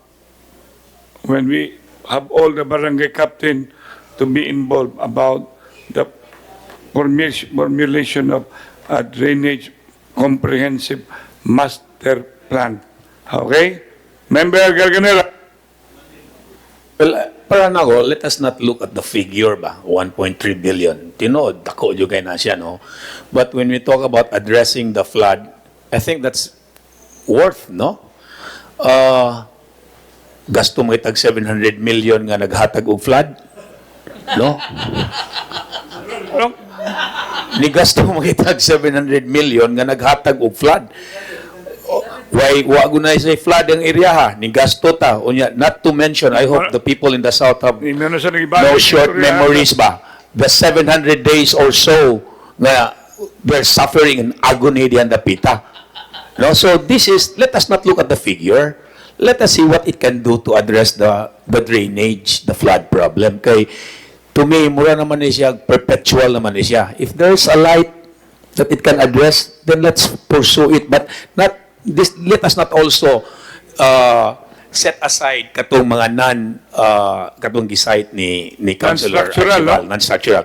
That is equally important, no? Anyway, now we welcome the engineering head. Can you please sit here, please? That's the engineer. And we have another engineer over there. Relax lang, Kenneth. That's the head of the DPWH. DEPW. Kenneth Kenneth Enriquez. Okay? Anything more from Member Archibald? Or you want to hear from the engineering head? If the report is basically the same, because what you're trying to explain is the way they do things. because they wanted the trunk area. I mean, let's say mga daan ba sa drainage, Mr. Chairman, which in the study, it's mentioned. But again, there are two, in order for the drainage system in the city to be sustainable, there are two important things. The first one is the structural and the non-structural. If we are going to do both, this would be very sustainable. But for the meantime, I would really suggest we cure the main problem, which is the rain going down. Yeah. So Before listening to Safra, Member Safra, I do not know whether you are aware kung nasolbar ba ninyo, because during my mayorship, I went from Maria Luisa up to the Mahiga Creek. Okay? Then I went to Minterasa, Suong, mga lugar diya, up to Biri Rodriguez. Okay? Then, I do not know kung nakaagi mo ana. And there are structures that has to be demolished. In Mabolo, I do not know, you've been to a place, I do not know what's the situation now. Mamumuasa ko ito bang baha inig-abot sa Mabolo? Gentlemen, ikaw, asa kutob. Do you understand? I will stand.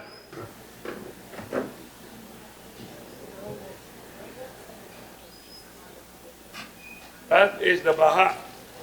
Yes.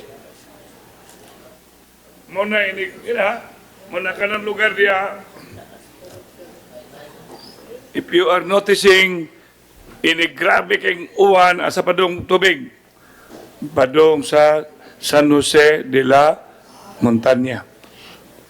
And that's why I'm telling you, Kenneth, I do not know whether you've been doing something, because gentleman member Osmeña, from a wide river ending up in a canal.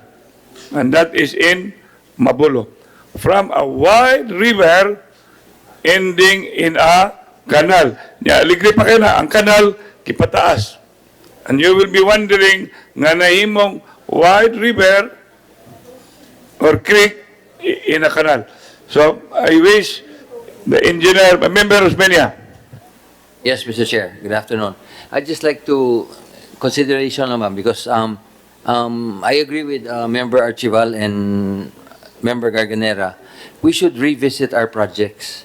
Because I'm wondering right now, I'm so happy that we did this road widening and sidewalk sa El Bacayo, which is very short.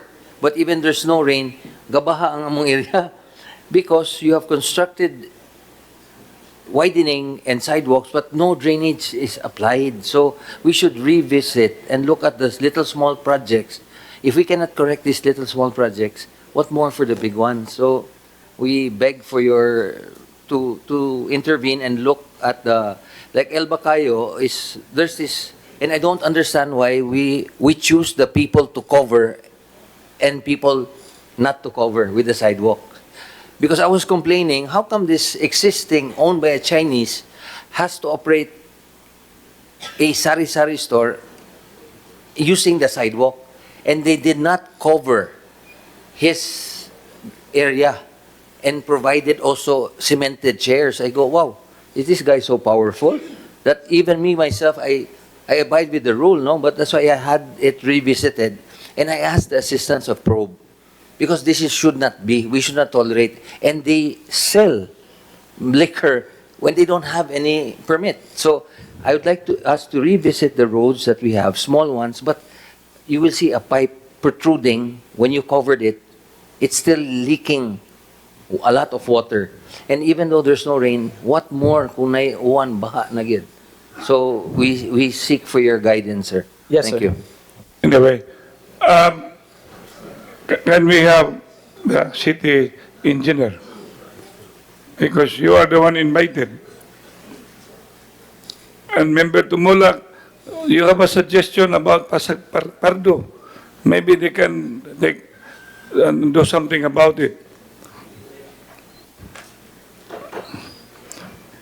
Member Tumulak, can you bring to Because I remember you wanted to solve, there's a problem in Basak Pardo. All the time, rainy downpour, diha dapit sa kinasangan, diha anang area, mo na baha, dili dito sa iskina Iliamas. Thank you, Member Mr. mo lang. Chairman. Just to, I know Engineer Kenneth knows this.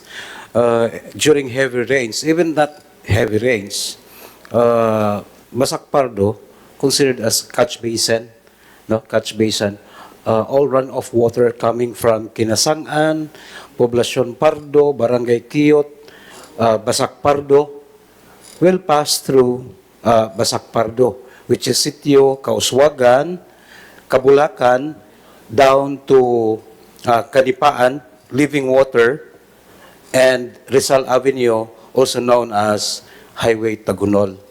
So maybe if we can have some projects in the future for putting up a catch basin, whatever, that can receive all runoff water on that area. Kay pila na naka-decade, madam, no? Problema gid na din gibuhatan og drainage ang Rizal Avenue extension both sides. But wa gihapon ma-resolve because of one of the problem also is the waterway kilid sa WTG nga naputol kanang river diha sa Tagunol Bridge. Maybe if puhon-puhon ug mapangitaan nato og paagi to resolve that issue. Thank you, madam. Anything you can talk about it, Kenneth? Good afternoon, everyone. First, our Assistant City Engineer would like to present the 1.3 billion, which is We have already highway. have seen it, I think. Yeah. And the second is, within the 1.5 billion funding, we will be asking for about 60 million because we have identified frequently flooded areas which you have all mentioned. They are in our list amounting to almost 4.5 billion. But for that 2 billion, as priority, although we made our own assessment and prioritization, that's about 2 billion, mauna among pangayuan pud. In addition to the 1.3, we also have to ask for the 60 million for the detailed engineering design of these projects, which we will be presenting it to you once we will be asking. It's all there. So the mode of procurement for the 2 billion would be, we have to design it first, and then after that, we will ask for the funding for the individual projects. So all of those you have mentioned, we have all included them in the about 4.5 billion worth of projects, drainage projects. But we need to do the design first. It's a different mode of procurement from what our Assistant City Engineer will be presenting, which is a design and build for this one. Member Archibald? I mean, ang nahitabo, Mr. Chairman, ang 1.3 billion, dako naman kay ni. Ya, nigawas ni noon nga napay additional 4.5 or the total would be 4.5 billion. Is that for the south or included in the north? I don't really know. Katunga kami sa itong budget, Mr. Chairman. Mr. Chair. That's north or south? How much budget did Pero na ako 4.5 or 1.5? Pero ko sa 1.5 man itong dungan. Ha? What's the total 1.5 for this session, for this citizens hour? What we want to know is why is it 1.32 billion? And the city engineer right now is expressing that there would be another one, which they are going to ask, which is about 4 billion. I don't know if it's right or wrong. I just want to know, Engineer Kenneth. It is right. It's from the almost 176 frequently flooded areas. And those are the flooded areas that since 2004, which the master plan was done, and until now has not been reduced. So if we say there were about 175 frequently flooded identified in 2004, it is still the same and even increasing. So it is really high time. That's why we have that amount reaching to that. We can also present it separately if you want, because maybe it will take long, but it will address all of the frequently flooded areas, excluding those even minor drainage. So that's how bad the conditions of our drainage system already. It will address your problem, Member Sapra. Mr. Chair. It's already included. Because, smiling for a while. Member Sapra, this one, because Member Sapra has been complaining since time immemorial while he was a barangay captain. Now he become an ABC chairman and now elected councilor. And that area which I have appropriated how much when I was the mayor? 30.9. But when I was out as the mayor, it was also out. That would have already solved his problem that will provide a drainage for how many kilometers? 1 kilometer drainage in Barangay Tisa that will definitely respond to the needs of those constituency in sitio. Emerald Streets and the Teresita Village. Correct. Low-lying area there. And are they rich or poor? Are they rich or poor? Those directly affected are rich. But there are about 10 sitios, I think, who will traverse on that Usually place. affected. Oh, yeah. Whenever there is even not, if there is a downpour, magbaha na. Yun na. Dili ka kaagi. Mr. Chair. Member Sakto mo na, Mr. Chair, pero ang problema, God, once we solve the problem in TISA, masolve tuod, pero lain na siyang problema ang musunod. Kaya ang outlet man diha sa inyo ha. Unless ug ang outlet mo abot gyud dito sa dagat. But ug dili gani, it will just be solving one problem here and putting another problem to other barangay. But anyway, Mr. Chairman, that's not my concern, Mr. Chairman, at the moment. Miingon man gud ka ganina ang atong speaker, si Engineer Kenneth, nga all we have discussed this afternoon, they have already the plan. Am I correct? Yes. Now, according to Member Archibald, one of the very, very important project that needs to be discussed here is the non-structural or the regulations of the water, the run water. So, do you have any plan of the regulation, the water catchment? Yes. For a while. Mr. Archibald, para makasinabot itong iyang concern, i-reiterate lang karon kamo mga engineer, kami mga ME. Sige, Member Archibald. Yeah, Engineer Kenneth, ang issue sa gihatag yun sa DPWH, there are 4 very important reasons why there's flooding. So may ang gisulti, din his study, I have the 40-page study here. Number 1 is the constructive waterways, gagmay ang atong agyanan sa tubig. The second one is absence of drainage trunks. Katong mga agyanan, padung dito gyud sa waterways. So wa ta ana, which I think mauning inyong gusto ibutang.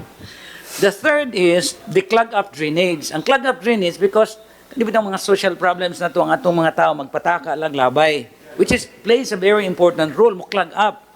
And the fourth one is the unregulated runoff. So ang mga tubig nga nanaog or di ba ang uwan mo diretso sa area nga bisag asa lang no, walay klarong agianan. So nga kung nabasahan sa din his ilang report, in order for the flooding problem ma-erase, sustainable ang dagan, there are 2 very important things. Number 1 is the structural and the other one is the non-structural. Now, both are very important. Naagid na diri, importante gyud kayo na diri. So, ang akong gi-stress, Engineer Kenneth o Engineer Lowell, nga I think what you're trying to do now is to bid the cost, which is about 1.32 billion. Perting dako ang amount. Now, mao ni nga structural. Now, din hisad naa sa 1.32 billion naa ang design and construct. So basically, gikan pa sa design, construct, and then afterward, costing, install, value engineering, niya, mugawas nga himuo na. And din hisad sa inyong gihatag nga 1.32 billion, wala gibutang sa magsugod, pila ang cost sa imong design and design, then construct, and all those things, niya kano sa kutob. Now, because niingon man ang drainage master plan nga gihimo sa DPWH nga, well, duha ni. Anaata sa engineering, or which is basically the intervention nga structural, and the other one is the non-structural. Now, the non-structural, makita nato nga dili kayo inana kadako kay mao ni hingalag catchment management na din no, catchment management. So that's why ang akong gi-suggest, we can probably do first, mo ni akong gitan-aw, Mr. Chairman, we can probably do first the design and construction. The design ba? Or the design first, because di pa man ta kahimo o construction not unless the design is there. So ang atong gihimo karon, gilamp nato ni Mr. Chairman ang 1.3 billion design, construct sa usa ka engineering firm. Nya wa gani sa atong gitan-aw nga terms of reference, wa ko kibaw kinsay mga tao nga mutan-aw sa design nga sakto ba, nya kinsay mo manage sa pagbidding, or probably the back will do it, nya sakto ba ni. So nga akong suggestion is, why not do the design first, bid the design, okay? Because it takes time. Then the other one is focus also in the non-structural, which is nagdungan ba? Because the non-structural will not involve too much cost. Why? Because in fact, din sa study nila, na ay ilang designate nga asa ang parts of the catchment or the gabions. And the other one is mo ng regulation. Ang regulation is kaning mga tao nga naglabay sa garbage, bisag asa or whatever, panagpon. So that's one. So i-impose gyud na to. The other one is kaning regulation sa water catchment law. So everybody, kinsa nang naa din hang balay or kinsa construction should have its own catchment, water catchment. And the other regulation is ang tanan nga mga construction, like mga subdivisions, no, naghimo si Joy Pesquera ana og kanang ordinance nga ang tanan kinahanglan mag-supply og water catchment or water catchment, yes, but we're not, I don't know really kung naa ba na. So the other thing is ang tanang buildings nato din sa syudad, including government buildings, na ginay water catchment. So din gani sa ato, wala man, how much more sa others? So mo ni akong gitan-aw nga gisuggest na ko, Mr. Chairman, nga dili kayo mudako og kanang dako kayo og unsa ba kanang costing, because the moment there's the design already, the design sa kaning trunks, then we can already look unsa may mahitabo kung ang pasabot mo step by step. Yeah. Kay kani man gud ilang gilam. The 1.32 billion. Mr. Chair, Mr. Chair, nga, I want to ask the Speaker, Mr. Chairman, kung doon na ba sila design sa non-structural? So that we can compare and select which is the best for our situation. But anyway, nisulti ka kanina gud ang DPWH, nagsulti nga wa tay comprehensive drainage in Cebu. Did you hear that? And you were talking about, for a while. Now we're now hearing from the Cebu City, and you talk about 2004. What are you referring? 2004 comprehensive drainage plan. Am I correct? Yes. So Drainage master plan. drainage master plan. That's why I'm telling you. For a while, we were still at city savings because during that year I was the vice mayor. Am I correct, Kanet? Yes. And then Mayor Tami was the mayor. And we were really pursuing, mapamuan ni dinhi, 2004. That's why, Simon, libo kumingong, wala tay drainage master plan. Naa di ay, member Rama. Kaning drainage master plan mo ba ni kang kumpindiyo sa una? Lahi sa ning drainage master plan sa DPWH. That was in, the DPWH, nahuman atong 2017. Which drainage master plan are we going to implement? The one that we had when we were still in city savings, or the one that was presented here a couple of months ago by the DPWH? Both. If you are going to review both of the drainage master plans, since they have the same center cluster and the same area of study. So it's based from all the what same. based from what you've seen, it's more or less the same. Yes. Okay. The same. Because a couple of months ago, we had I think it was a citizens hour yapon, and we were talking about the drainage master plan and the Bacalso drainage plan. And during that time, the Bacalso drainage plan was not part of the drainage master plan of DPWH, which is, for me, if you really think about it, katawanan tanahon nga, na drainage plan ang DPWH, unya na drainage master plan sa DPWH nga, wa nagka, wa nagka, pareho ba? Do you remember the time, Engineer Kenneth, kato na Amerikano kayo niabot dere? Na ni-explain sa nga kuha niya, kato taga DPWH ngon nga, dili kuno, Dili mo match. Dili mo match sa Dili drainage mo master align. plan, or dili mo align sa drainage master plan. So I just would like to know if the drainage plan that was mentioned earlier by the speaker is aligned by or coincides with the drainage master plan that is proposed by the DPWH by the same office. That's why before answering, that's why I was bringing to you before. I was a councilman.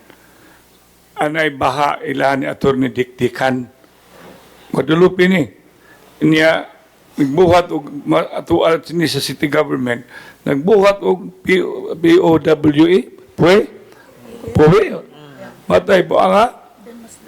Bay, ang tubig, mo lagi na, kung dili ka mo align with the DPWH, which is the main road of Guadalupe. So ang ending, until now, the problem in Guadalupe, which include Guadalupe Heights, until now, it's not yet been solved. Am I correct, Member Yang? Until now. Because ang tubig sa Guadalupe Heights, naasa ubos, ang drainage sa DPWH, to asa babaw. Muna nga, masulbar na siya, if you have to bring the water, and then go up, and then go down. Muna siya ang pagsulbar diha. But it will really cost so much money unless we will follow kan Dave tumulak on buhata o catchment. I'm talking about Guadalupe Heights, catchment. Pag-uman, butangan mo pumping. Pumping system. Pag pumping system, bring it up to the drainage of the DPWH. Correct, Member Archibald? Basically, what's in my mind, basically, Mr. Chairman, is preventing the rainwater to go down. More good na. So, one is tree planting, the other one is catchment management, which is actually here in the study, and the other one, katong tanang mga balay, which is... Yeah, but anyway, I have a pending inquiry, Mr. Chairman. Member Rama. Yeah, I have my question hasn't been answered yet, Mr. Chairman. If the one in Bacalso, katong plano nila, does it form part of the drainage master plan? Because I remember during that time when we had a citizens hour again, that they said that it wasn't part of the drainage master plan. So I just wanted to clarify from you mismo if it's part of the drainage master plan, the one that they're planning right now, Mr. Chairman. 1 minute recess.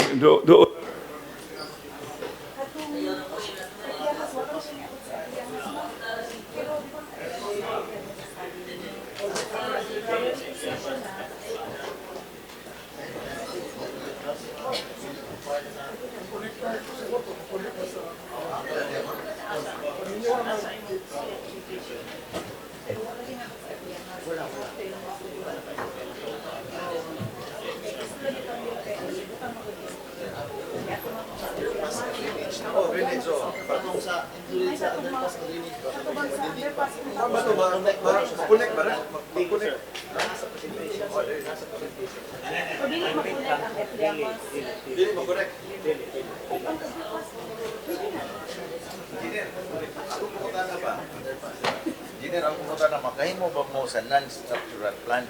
Yeah, non-structural. It's not necessarily through engineering. It's the operation of like katulitang ordinansa na to sa So, make lang, make lang. proposal. Proposal. Oh, naa naman tayo mga ordinansa. Naa naman tayo katong mga catchment. Oo, lagyan mo. Is it integrated one by? Is it already integrated in the drainage master plan? Because we're going to make a drainage center and then it doesn't form part of the drainage master plan. Ano ba i-present sa una? Member Rama, nakasinabot na mo because we will terminate this portion. Okay? And we still have Mr. Chairman, murag nausap man gud ang kuan pero sige na lang Mr. Chairman para no, we can ask for another appearance. Don't worry about it. Mr. Chair. Kenneth, Mr. Chairman, I think we have to reset na lang kay pareham ni concern. Yeah. Eh, sila mismo Mr. Chairman, Amo kasinabot. kasinabot. Amo na diya. Mabito to nga ganina, we wanted the engineering to come. And there seems to be, I wanted to be very clear, there na ay 2004 comprehensive drainage plan. Na sa 2017 DPWH and that is MCDCB. Both kaning yan lang MCDCB. Member Rama.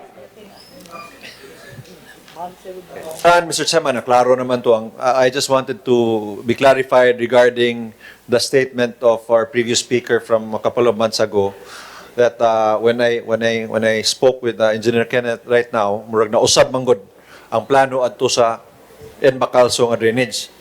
I just wanted to know if it's part of the integrated drainage master plan, the plan for that Bacalso drainage. I just found out right now nga dili, and then they changed the plan. I think sakto ba ko Engineer Kenneth? Katong sa gisulti nila Yeah. sa Bacalso or one? I remembered before that project was presented as an underpass para nga diha mo makadawat sa siyang tubig and then ipump out. Unfortunately, what happened after implementation is ang nahitabo is ang underpass naka-block na yun sa Efliama, so now it is still flowing. See? Anyway, we prepared enough. That's why I was very concerned, Mr. Chairman, if it's part of the drainage master plan, because it contributes to the flooding in that area. And, we just found out just now that it's... Yes, but Mr. Chairman, but with this 1.3 billion... Very well. Anyway, session resumed. Anyway, Member Garcia. Mr. Chairman, we have very important guests also this afternoon, architects and urban planners who want to say something about flyovers. They have their position on that particular matter. I think we have to hear them because they are really the true sense of the word, our citizens for the citizens' hour. Mr. Chair, before that, Mr. Chairman, I just would like very quick, Mr. Chairman, is the speaker, member Kenneth, Engineer Kenneth, is capable of making a non-structural plan? Sa iyo na non-structural good. May mo ka structure, hindi pa. Yes. We just have to revisit. We already have available ordinances on water No, my management. question, Mr. Chairman, if he is capable of making a non-structural plan. I don't have to make another because we already have. We just have to enforce it and improve. Correct. That is what is How member come, is Mr. Chairman, Archibald. we have, Mr. Chairman, nga wa pa man ta? No, we have ordinances We have actually. ordinances. We have ordinances, but we on don't have yet rainwater a plan. Master, non-structural plan. Master plan of non-structural. Correct. Amo na yan, pasabot. Okay. Ayo lang, maybe not me. Maybe we can So you're not capable of doing outsource. it. We can outsource it. Dili ka capable mo himo ana. Me alone, if I will not be doing Well, anything, your office. I can. But it is best that in this non-structural plan, it has to be a collaboration of like planners, urban planners, agriculturists, forestry, everything. So you can make So it has to be non-structural. a consultancy. It's a group So of experts. makahimo ka. Can you make Oh. just a proposal lang ba? So that we can compare which is feasible, the non-structural or the structural. Kay Gila. agree man kay kuat no kang member Archibald nga this is equally of very important. Anyway, we will have a corollary motion later so that Member Archibald will report on how to go about it. Of course, with the engineering being a part, Member Archibald, so that we can give meaning to public service. Okay, you are now excused. We would like to hear from the civil about flyovers. Civil society groups. Ms. Secretary, who are present to air out their stand on the matter at hand, which is the flyovers? Okay, we have from the Movement for a Livable Cebu as well as from the RCE Cebu. Usara ka bug Center speaker, of no? Expertise. Pila ko Two po? from civil society Duha? groups. Oh, sige. And we recognize the first speaker. 3 minutes, 3 minutes. We'll start with Movement for a Livable Cebu. Yes, please.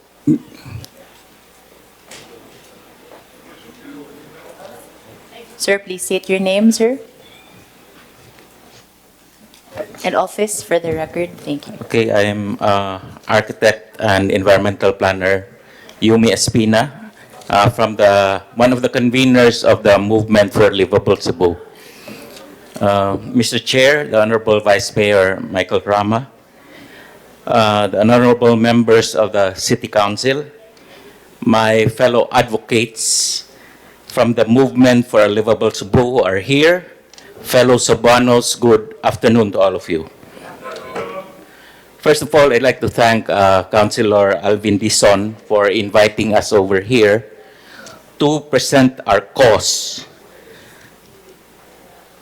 I am here to deliver a position paper for the movement by the Movement for a Livable Cebu against the planning, preparation, and implementation of more flyovers in the city.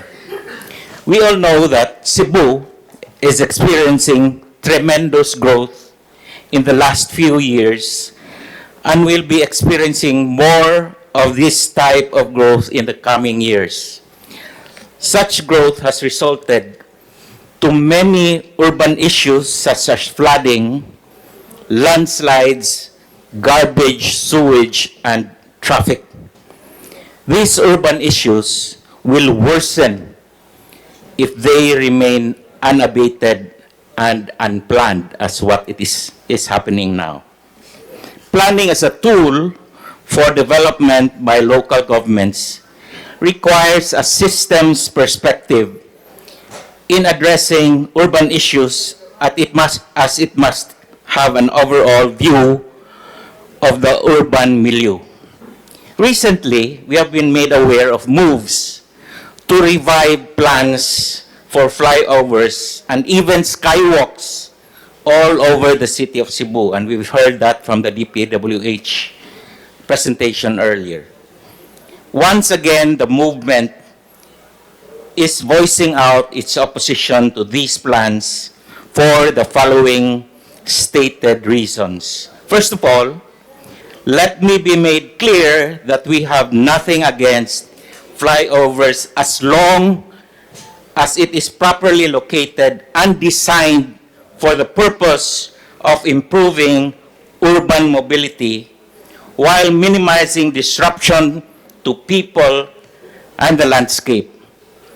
Because of their widened roads and fast vehicular traffic, flyovers could disrupt the social fabric, meaning people-to-people connections which prevail in neighborhoods where these infrastructures are proposed.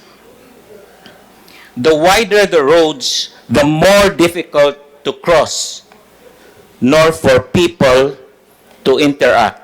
The flyovers are barriers to social interaction. Widening results in the cutting of trees and vegetation, as well as in the tearing down of existing structures, including historic buildings. Pope Francis, in his latest encyclical, Laudato Si, emphasizes the importance of preserving people-to-people relations, as well as people-to-nature connections. Because of its sheer size, flyovers could disrupt the urban landscape where visibilities and sensibilities are curtailed. The beauty of Cebu is our connection to the mountains, the water, and the skies. Care must be made to minimize disruption to these connections, even if visual.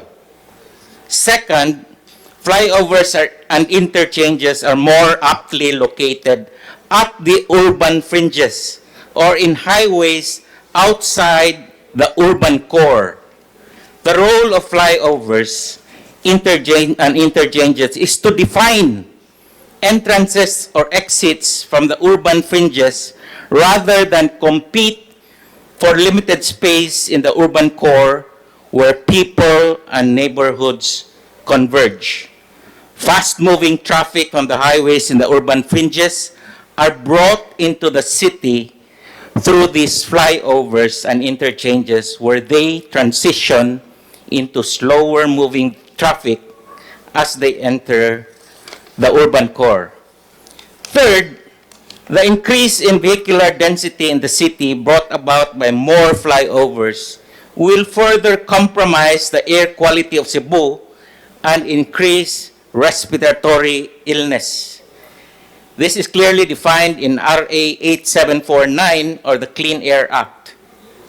Fourth, the JICA Urban Transport Study, where I was also part of, recently conducted for Mega Cebu, has recommended a progressive approach to addressing traffic mitigation measures, starting from a less intensive traffic management and enforcement approach to road widening to improvement of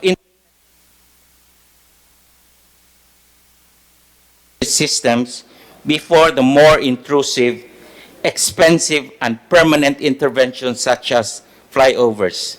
Traffic in the city has gone from bad to worse, such that the situation is ready to accept mass transit modes.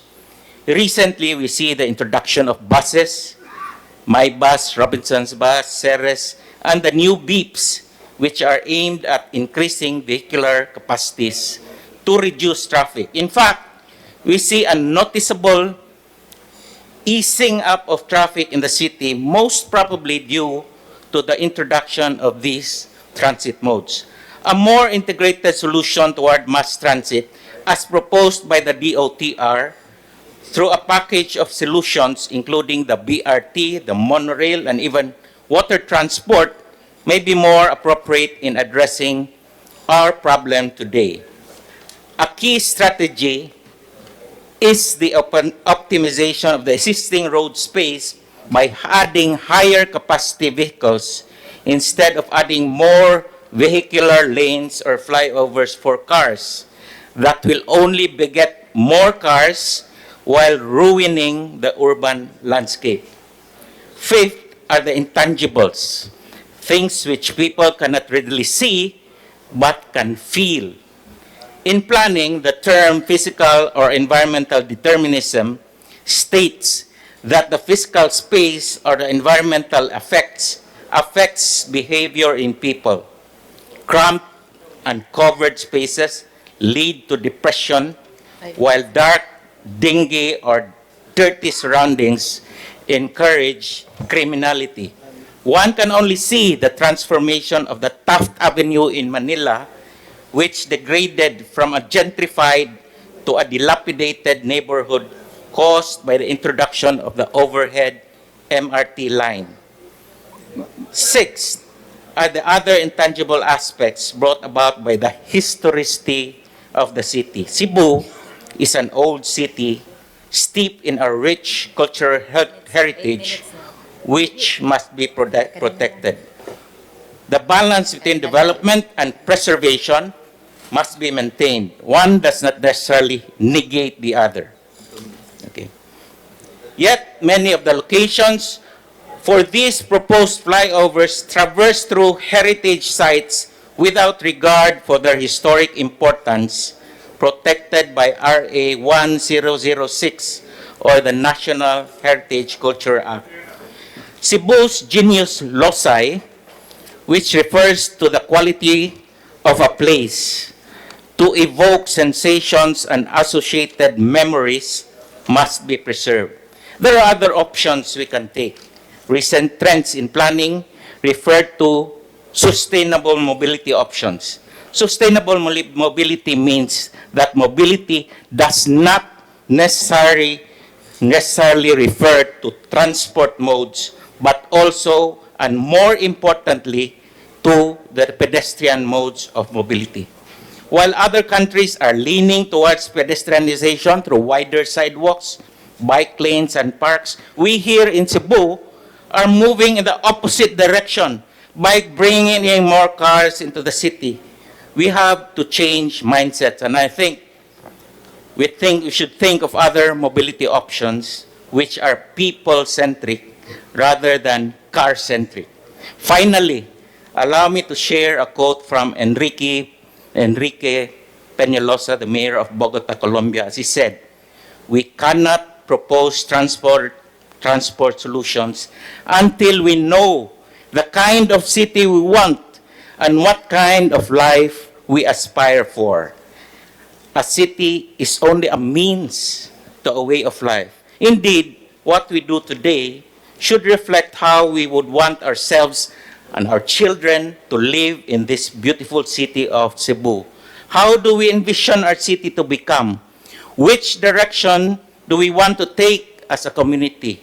We are here to plead our case to this august body in the hope that our voices be heard.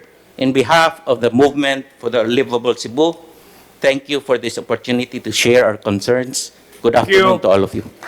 Now we would like to hear the second speaker. Sir, Mr. Chairman. Well, atong manon sila speaker dong. Para kapten na ba musod na dugay ta. Puwag porma ni dugay. Please state your name and office Go for ahead. the record. Ngayong hapon ninyong tanan, I'm Cherry Piquero Baliascas from the Regional Center of Expertise on Education for Sustainable Development. I come with the rest of my partners from Philippine Earth Justice Center and MLC and others, plus 28,000 online people who protest against cutting of trees. Okay. I think you have, good afternoon, Vice Mayor, and all the honorable members of the council. We are here as the voice of the tree. Every tree supplies oxygen for up to 4 people each day. Don't you think the trees, because they give you oxygen, don't you think they are worth saving? We are for sustainable development, beneficial for all people and our planet.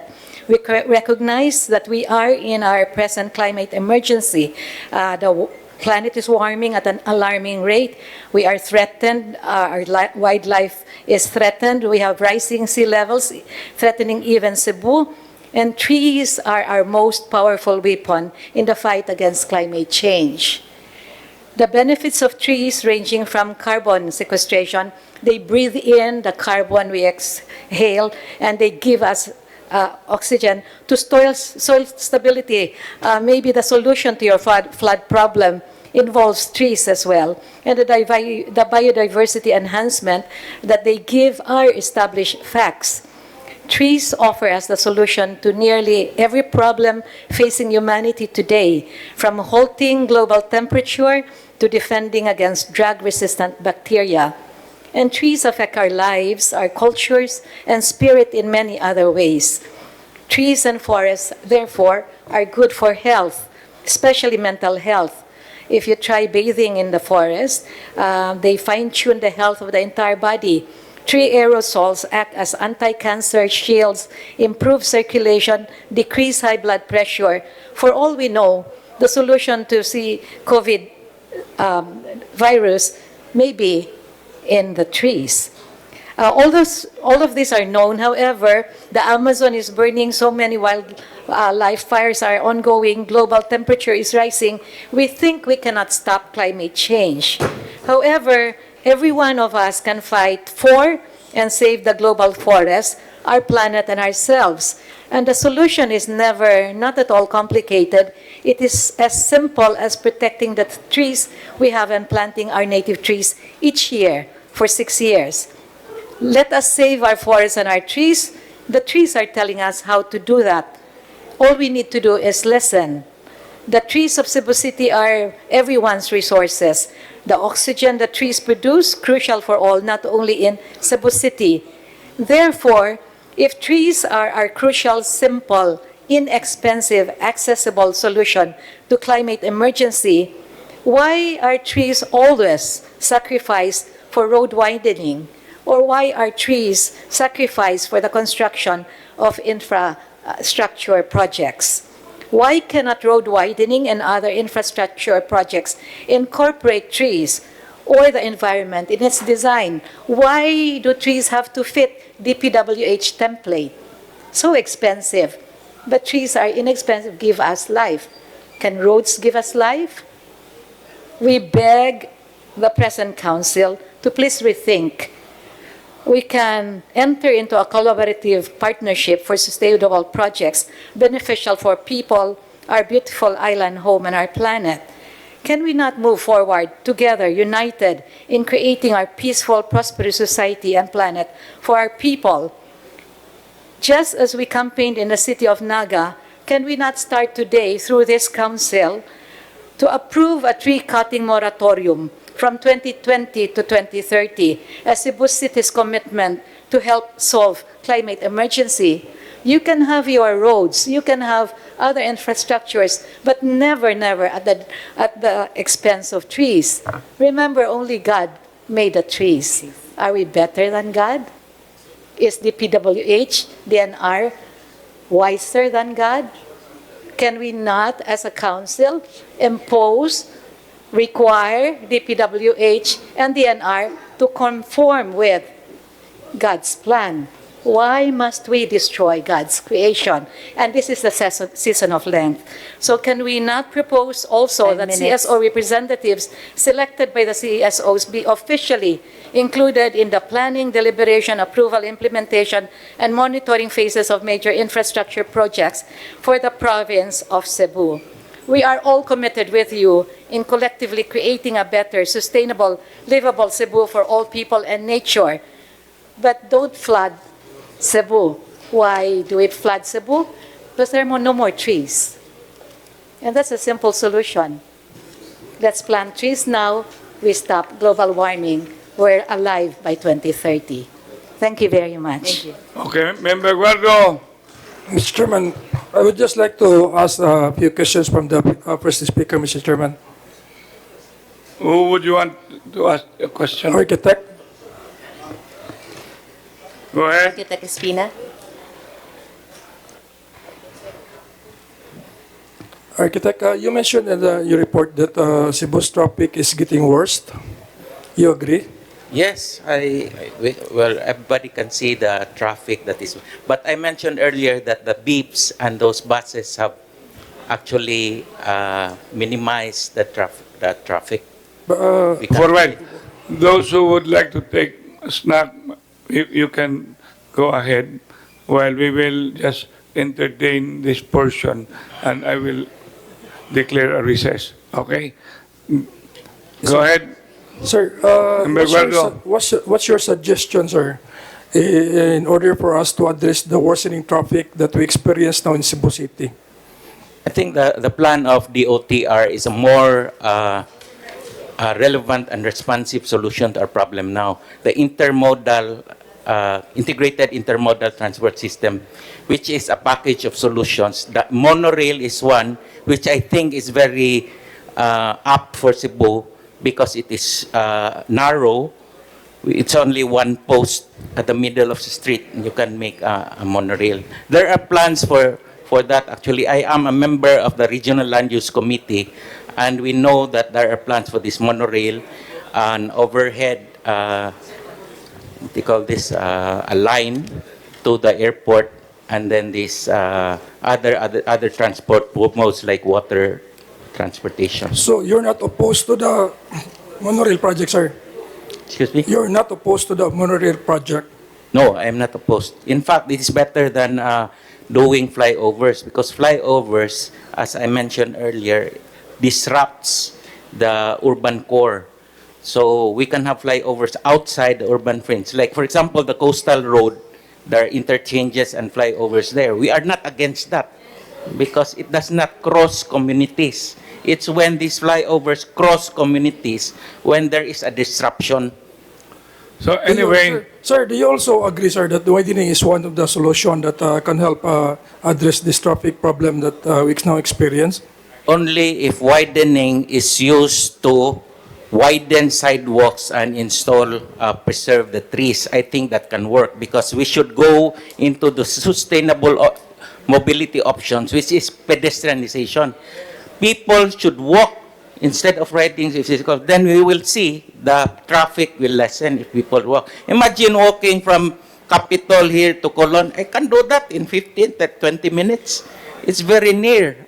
If there is a proper sidewalk, there are trees, are shady. If you walk from Fuente, for example, to Capitol, it's a very enjoyable walk. Why? Because there are trees. When it rains, we would even get wet. Why can't we do that in Mango Avenue? No, even in Gorordo Avenue, it's very easy if we widen streets for sidewalks and bike lanes rather than flyovers. That's the point. anyway, Member, Mr. Chairman. for a while, Mr. Chair. Member Garganera, We've been discussing for 3 hours already, Mr. Chair. It's 5 o'clock, but I was really touched by the speaker about trees. No, I would like to sing a song about trees, Mr. Chair, by Joyce Kilmer, which I learned during my elementary days. It goes like this, Yes. just to break the ice. I think that I shall never see a poem lovely as a tree whose angry mouth is pressed against the earth's with flowing breast. Poems are made by fools like me, but only God can make a tree. Only God can make a tree. Let us not destroy the creation of God. That's all, Mr. Chair. imo nang i-practice doon na karon diba? But anyway, Mr. Chairman. for a while,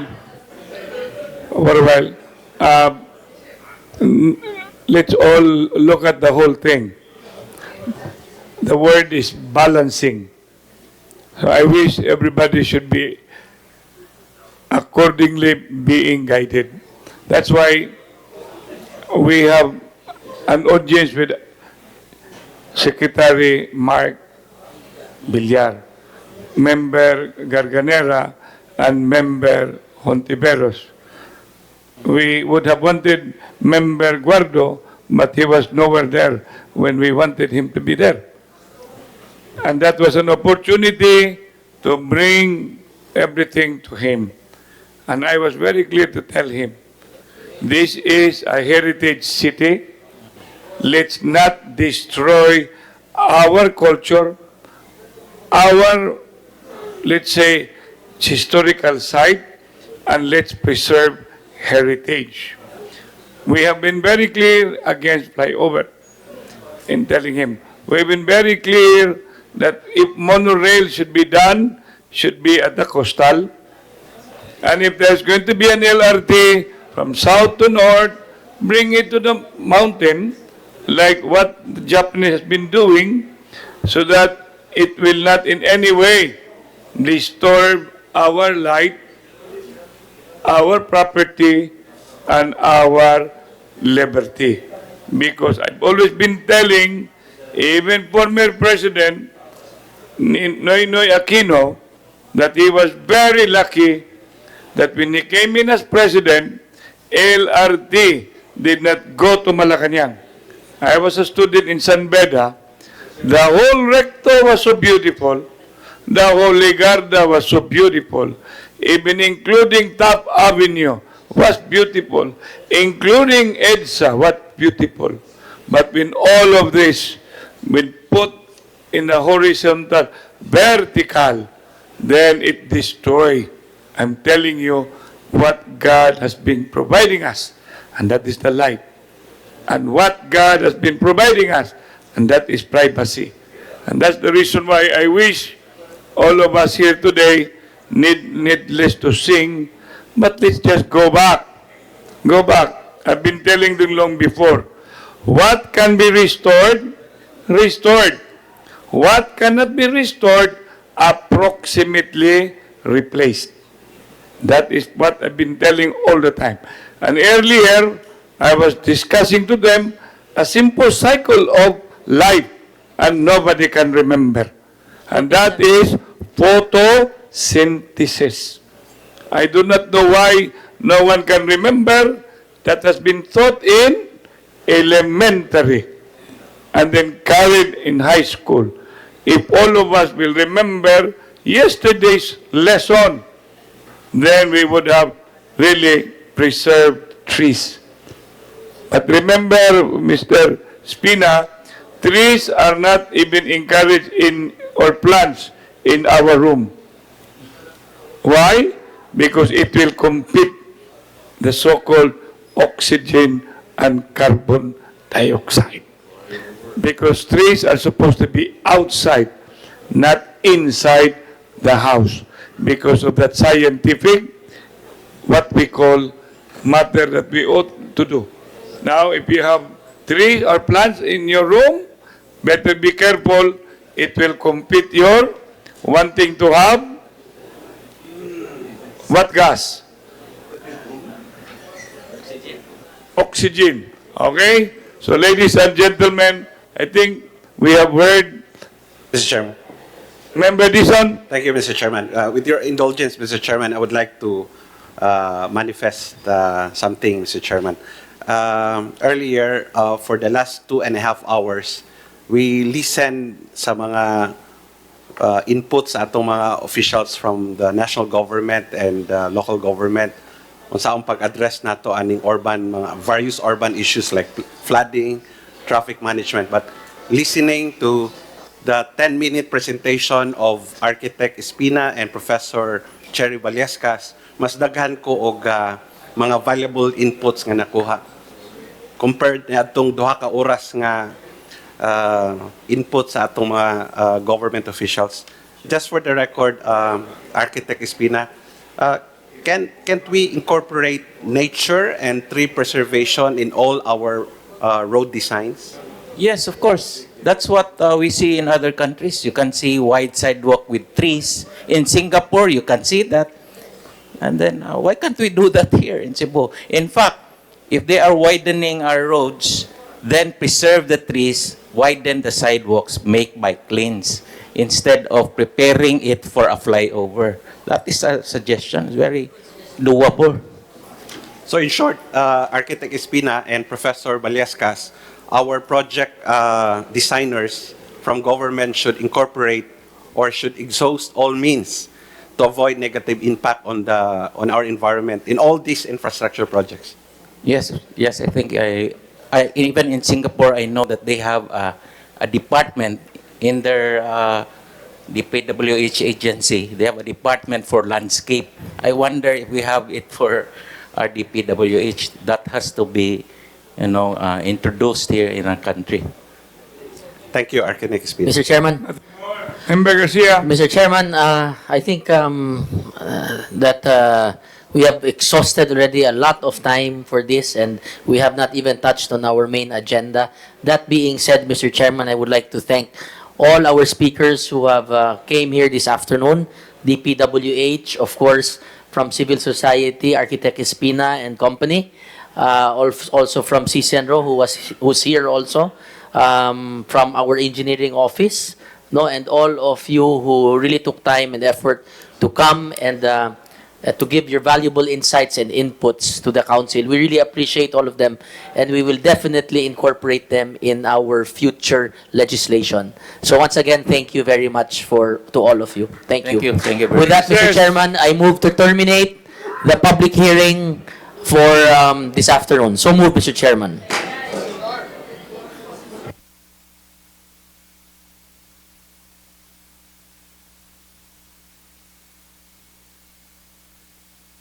Oh, Citizens Hour, I stand corrected, not public hearing.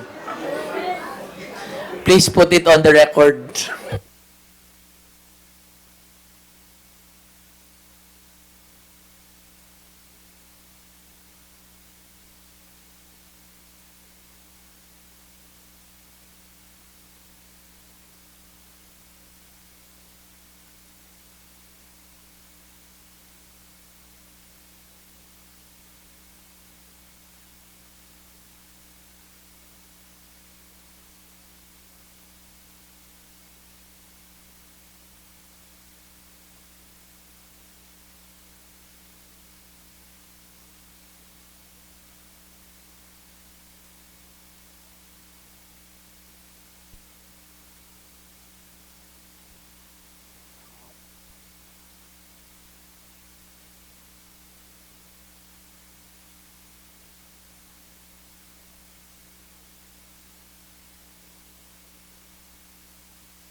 We will have a marathon. Now we will finish in 30 minutes. Omnibus approval. Member Garcia. In 30 minutes, we will finish this session. If there are no other discussion, why not? Omnibus presentation, Member Garcia. Mr. Chairman, before we proceed, one member of this august body has signified her intention to deliver a privileged speech. 5 minutes? 5 minutes. Time is up. It's of utmost importance, Mr. Chairman. I know. This is about hate. And the discussion reserved. Go ahead. Mr. Presiding Officer, Vice Mayor Michael Rama, members of this 15th Sangguniang Panlungsod, our Secretary, Attorney Charis Piramide, my fellow government workers, media, guests, ladies and gentlemen, good afternoon. I rise today on a personal privilege with collective importance. To recall, the world was alarmed of the outbreak of contagious disease late last year that originated in the province of Hubei, particularly in Wuhan City, China, which was later on discovered as the novel coronavirus. Lately, it is already called as COVID-19 or coronavirus disease.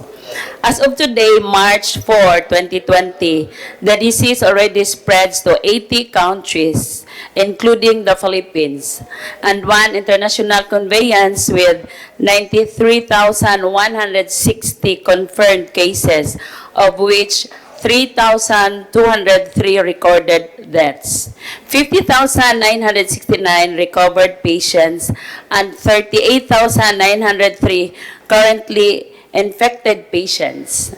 This predicament is no longer a surprise for us, Mr. Chairman, because we're already discussing this matter with this 15 Sangguniang, especially on the prevention measures and the procedures in handling PUMs or persons under monitoring, as well as PUIs or persons under investigation. With Cebu as one of the destinations in the Philippines of international flights coming from different parts of the world, especially neighboring countries like China, is in a state of preparedness for containing the spread of COVID-19, one of which is providing sustainable quarantine facility for persons under monitoring. Fairly enough, sometime in the third week of February 2020, Mayor Edgar Labella conducted an ocular inspection in Kremdek facility located in Barangay Tap-Tap, a mountain barangay of Cebu City, which the city government considered as a quarantine center for persons under monitoring due to coronavirus disease. After news came out of the said visit, on February 23, 2020, Dr. Daisy Villa of Cebu City Health Department with personnel from the Cebu City Disaster Risk Reduction Management Office conducted a barangay forum in Barangay Tap-Tap, this city, to inform the residents of the said barangay regarding Kremdek facility to be used as quarantine center for persons under monitoring. What transpires in the said barangay forum was that the residents were against it. In my privilege speech, copy of my privilege speech distributed, I attached the signatures from the residents of Tap-Tap, Mr. Chairman, that they are against. Dr. Avila said that the virus can only be transmitted through close contact with the affected persons. The latest scientific findings said that the virus is now airborne, and now just that. Some residents said that they already been discredited or dishonored by other people upon learning that they are resident of Barangay Tap-Tap, and this really affected them. The students, workers, and especially those whose means of livelihood were products produced in the farm, which they sell where they sell it to the urban areas. The stigma is real according to the residents. As suggested by World Health Organization, those people who have history of travel from countries with cases of coronavirus shall be quarantined for at least 2 weeks. The period of incubation of the said virus, this means a person shall be isolated from the rest. If we look at closely the facility of Kremdek, the possible PUMs are housed in one setting. They are not isolated from each other, what the residents of Tap Tap are also afraid of this. That what if only after the 2 weeks period of quarantine, the persons under monitoring or PUM will be tested positive or elevated and 2 persons under investigation or PUM category? What will happen? Mr. Chairman, my colleagues in this august body, Kremdik facility in Barangay Tap Tap is located right beside the barangay road where all people coming in and out of the barangay proper will pass by. As amply pointed out, one of the reactors during the barangay forum said, prevention is better than cure, which this representation will also subscribe. Much to my regret, with the foregoing, the said facility is not conducive to be a quarantine center for persons under monitoring. Mr. Chairman, in closing, Mr. Chairman, I would like to propose the following motions, Mr. Chairman. First, I move to note my privileged speech. Seconded. Second, I move to request the Honorable Mayor Edgardo Labella to reconsider the order of directive for Kremdek to be used as quarantine center for PUM and instead look for another facility. Next. Thank No you. discussion? Okay. Remember the motion? I'd like to abstain for the second motion ni Member Hapson. Mr. Okay, abstention if you want. You just had it recorded. To look for another Sabra. space, no? Abstain. Okay. Hontiveros, abstention. Okay, abstain, Mr. Chairman. Abstain. You're following the others. And the rest, Member Guardo, abstain. Okay? No discussion. Okay. Mr. Chairman, next is item G, the committee reports. Committee on Laws, Ordinance and Styling, Committee on Markets, Committee on Tourism, and Committee on Budget and Finance. I move, Mr. Chairman, to approve all the resolutions contained therein in items 1, A, B, C, and D, 2 items A and B, 3 and 4. In an omnibus. All in an omnibus manner. No objection. All resolutions Discussion. contained therein. We welcome Joey Daluz, the chairman of MCWD. Carried. Mr. Chairman, also to authorize the acting city secretary of the Sangguniang Panlungsod to schedule the public hearing as she sees necessary. So move, Mr. Chairman. Public hearing scheduled, please. Next item. Next item H, completion of the business unfinished during the previous session. Number 1, Mr. Chairman, move to defer for next week. So move. Carried. Next. Item 2, Member Dizon. Member Dizon. Move to defer, Mr. Chairman, for 1 week. Carried. Mr. Chairman, Next item. resolutions of this August body approved by the Mayor. Move to note items 1 to 23 in an omnibus manner. So move, Mr. Chairman. Omnibus presentation, duly seconded. Amendment, no objection. Carried. Next. For consideration of the present business letters and endorsements, I move to note, Mr. Chairman, items 1 to 11. So move, Mr. Chairman, in an 1 to omnibus manner. 11. Been duly moved, seconded. Discussion, no objection. Carried. Corollary motion, Mr. Chairman, for number 2, move to authorize. Go ahead. Move to authorize the posting and the issuance of a certification thereafter. For item 3, Mr. Chairman, move to refer this to the Planning Department for their recommendations, Mr. Chairman. Planning Department meaning CPDO? Yes. That's correct. Seconded. And for carried. Next. For number 11, Mr. Chairman, move Number to refer 11. this to the Committee on Health. To move, Mr. Chairman. Seconded? I think our other No objection. councilors have Carried. corollary motions. Member Archibald. Mr. Chairman, this is for number 1, regarding the letter from OBO. And according to OBO, that the August body, that the legislative building has water catchment, while the executive building, which has constructed before the City Ordinance 1711, has exempted. Mr. Chairman, I have a copy of 1711. There's no exemption. There's no exemption of the water catchment. So basically, we need to put a water catchment. So Okay. So what is your motion? motion asking the OBO and DEPW to an engineering to install water catchment for the legislative building. And submit the program of work appropriation for us to approve. Requesting, Mr. Chairman, and also Karen. as the points raised by the Vice Mayor. Next item. Mr. Chairman, on item 8, Mr. Chairman. Number Yeah. 8. Number 8, Mr. Chairman. I move to request the Sangguniang Panlungsod through the acting Sangguniang SP Secretary to schedule an executive session on the letter request or the issue concern from the group na kahiusang mananagat sa syudad sa Cebu, Mr. Chairman. And when executive session is April 1, called, Mr. only you Chairman. will appear. On April 1, Mr. Chairman. Anyway, but let's do away with executive session. We'll just have to have it in the session, and I can have it fast track. Okay? Executive session, I'm telling you right now, after this, there will only be few. Okay, I'll be turning this cable to anyone. Go ahead. April 15, Mr. Chairman. So have it included in the session.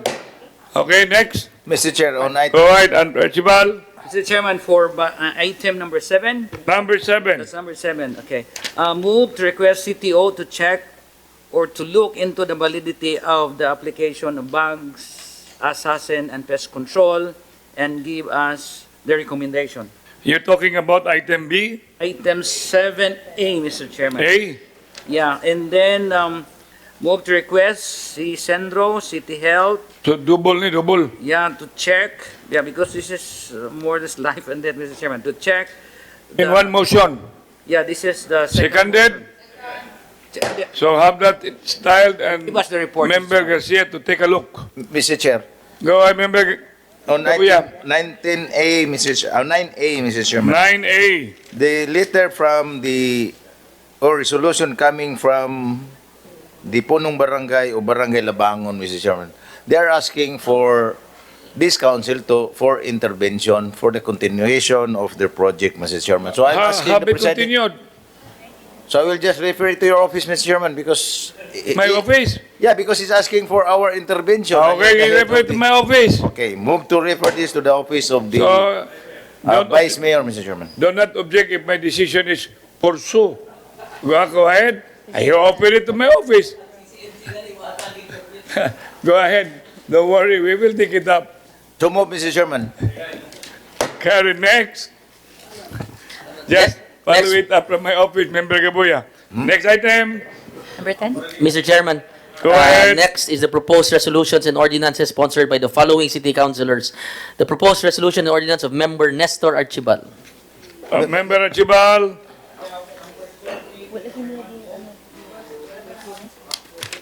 Approve, Mr. Chairman. Mr. Chairman, before that, Mr. Chairman, on 9B, Mr. Chairman, 9B. I am asking for the schedule of public hearing. May I know? Public hearing, Schedule please for the have it public set. hearing for 9B is on March 25, Mr. Chairman. March? 25. March 25, it's been set. Public hearing, yes. Okay, please be guided. Mr. Chairman. Go ahead. Consideration item 11, Mr. Chairman. Item 11, Yes, Mr. Chairman. Japson. Yeah. Yes, this is about the BHW, Mr. Chairman, of some of other barangays who did not receive their honorarium July to December 2019. If they all have if they have complied all the requirements, why not pay them? That will be our stand. Okay? It was referred to your committee. Yeah, refer it to the committee on Committee on Health. Health. And Mr. Chairman, for 9C, Basta hinihingon ako recommending Member Garcia.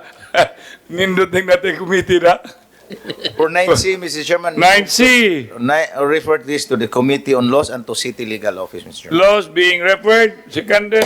Discussion, no amendment. Mr. Chairman, for 10B, Mr. Chairman, 10B. move to take from the table the proposed ordinance. Is, for the proposed ordinance. So move, Mr. Chairman.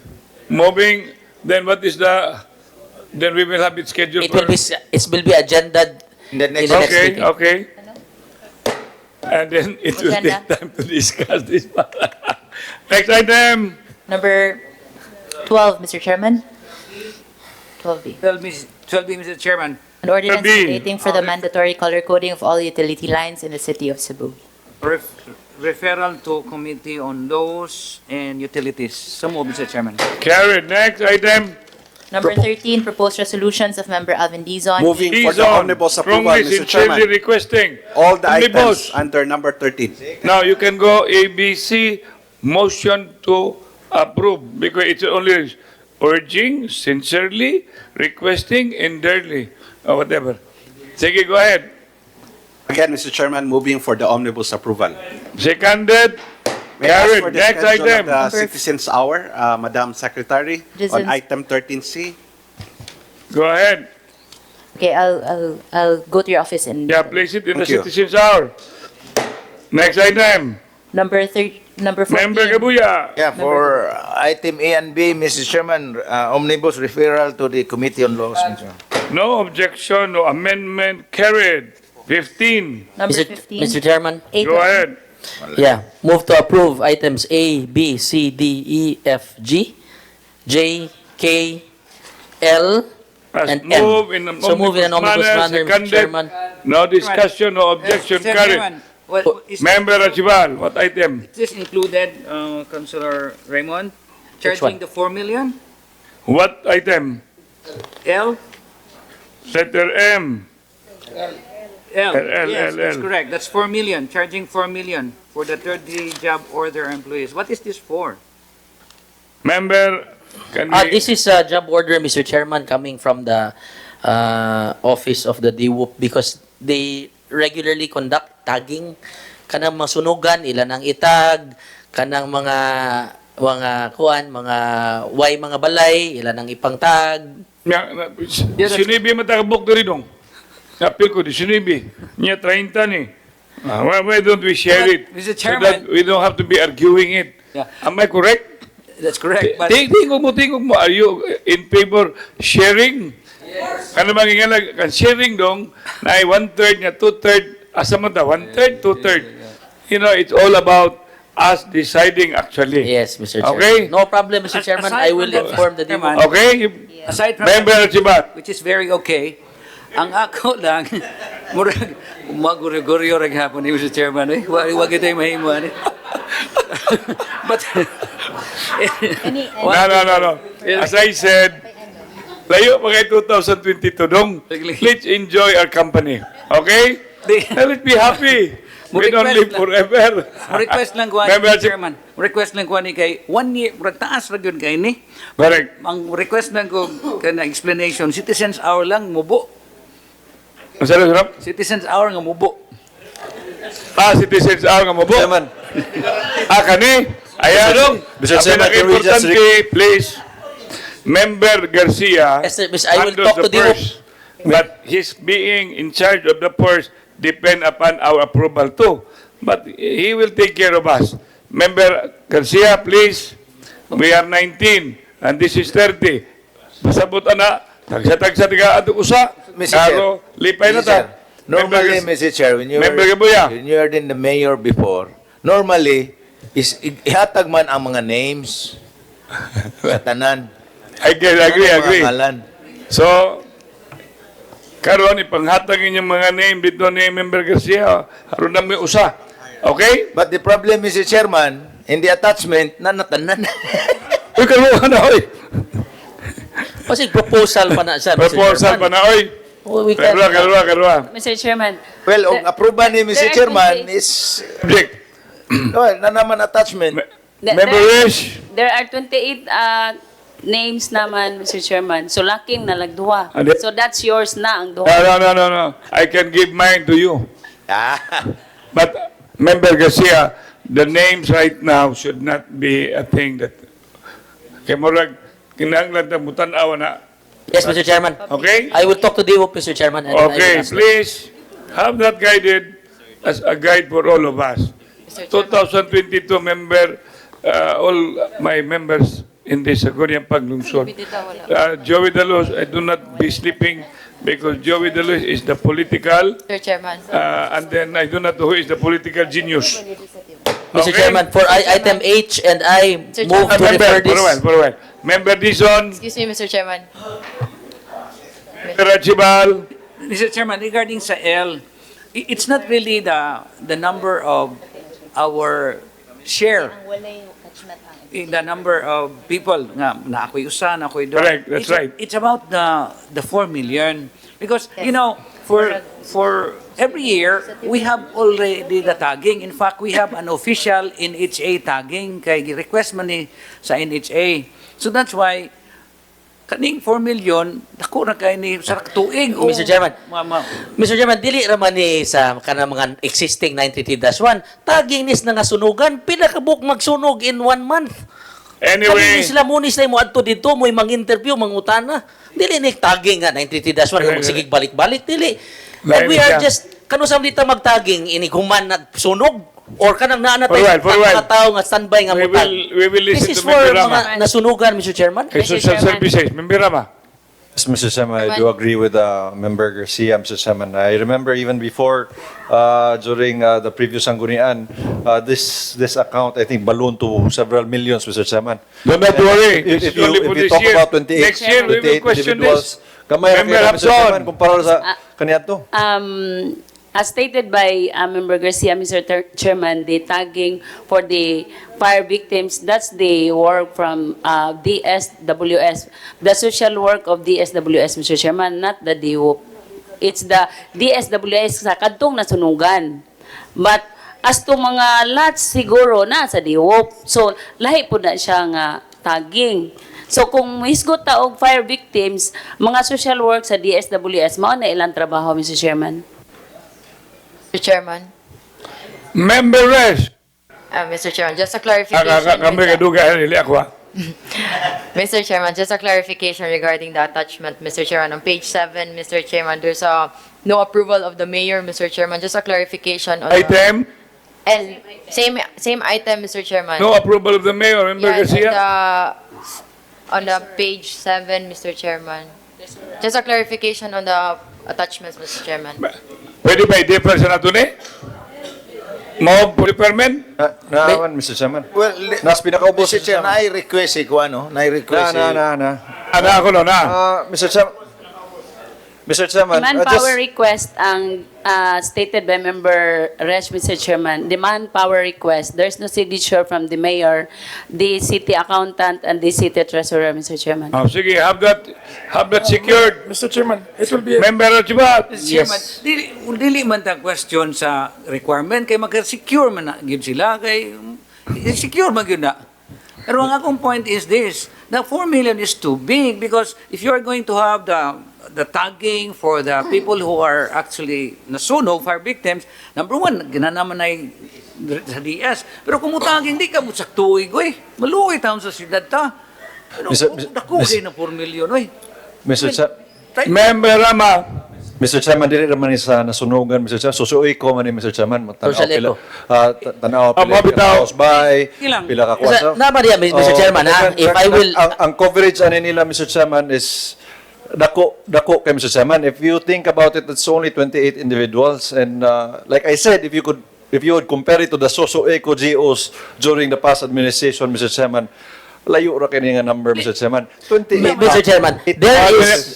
Pila man ato na istoryahan ba? Tanaw na to pila ilang ibutang. Na may Mr. Chairman. Sige man tag compare kung sayop sa una ngano atong himuon ron?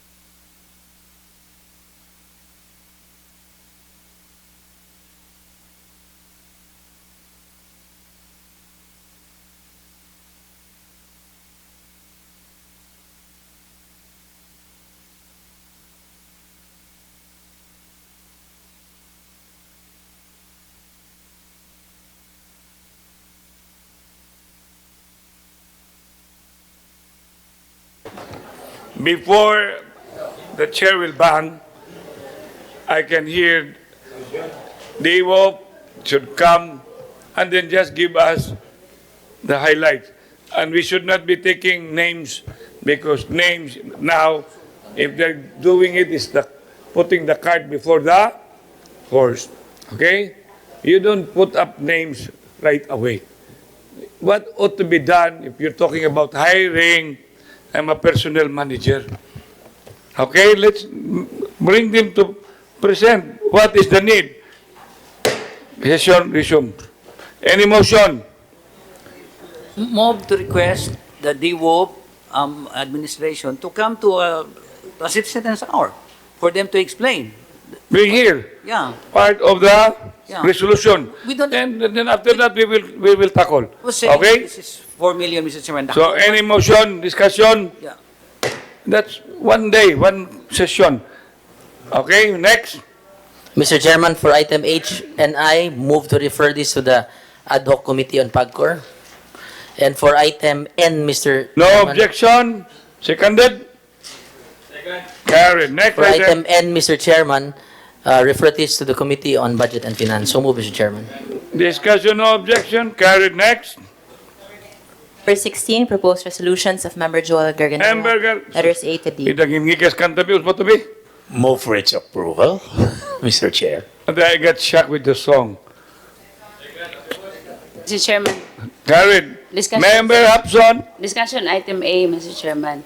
Since the resolution expressing the Sangguniang Panlungsod to support the program and activities, may I know what are the activities for this month, this Women's Month? Kay it's not attached in the agenda, Mr. Chairman. What are the activities? We will furnish you copies. We will furnish you copies. I don't have it right now, but there is a series of activities. Not only city initiated, but also other in sports and in other cultural activities. May I ask a copy of the different activities for the month, Mr. Chairman? It is the women's? But it is not just city-initiated projects, Mr. Or programs, Mr. Chair, but also, as I said earlier, it encompasses sports. So anyway, just provide us a copy of the activities. Yes, I understand this is an international, and March it's an international Women's Day. So all activities, including not from the city government, na mo join na punta. So can you have the women around to join with the man, Joel Garganera? But it's more in the emphasis on the Women's Month, the National Women's Month. It is just not just the Cebu City initiated the Women's Family Affairs Commission, Mr. Chair. Okay. Yeah, 16C. Yeah, sir. Member Sapra? 16C, if it's okay for the proponent to include DEPW. Okay, kuhan man eh. Carried. Number Next 17, item. proposed resolution of Member Donaldo Hontiveros. Mr. Chairman, move to approve. Number 18, proposed resolution of Member Priscanino. On behalf of member, yeah. Sige. Move to defer for 1 week, Mr. Chairman. Proposed resolution of Member Mabat. This is something on health, Yes. and the chair is the chairperson. But accordingly, this came from your office, number 3. So it was okay, no problem. Move to approve. I think. Okay, move for the approval, Mr. Chairman. I withdraw. Carried. Next. Number 19, proposed resolutions of Member Eduardo Rama Jr. On item A, Mr. For a while, Chairman, Is the chairman of MCWDP speaking later? you have an Yes, executive executive session, Mr. Chairman. Yes, he will be Executive session. speaking, Yes. supporting or against or what? Anyway, okay, Member Rama. Mr. Chairman, item A, Mr. Chairman, minor amendments. On number 6, instead of Rama Francisca R, it should be Crystal Francisca R. On number 4, instead of Gardon L, Leodigario D, the middle initial of Leodigario As Gardon amended, is G. as corrected, no objection, carried. On Number item B, Mr. Chairman, Moving for its approval, Mr. Chairman. Carried.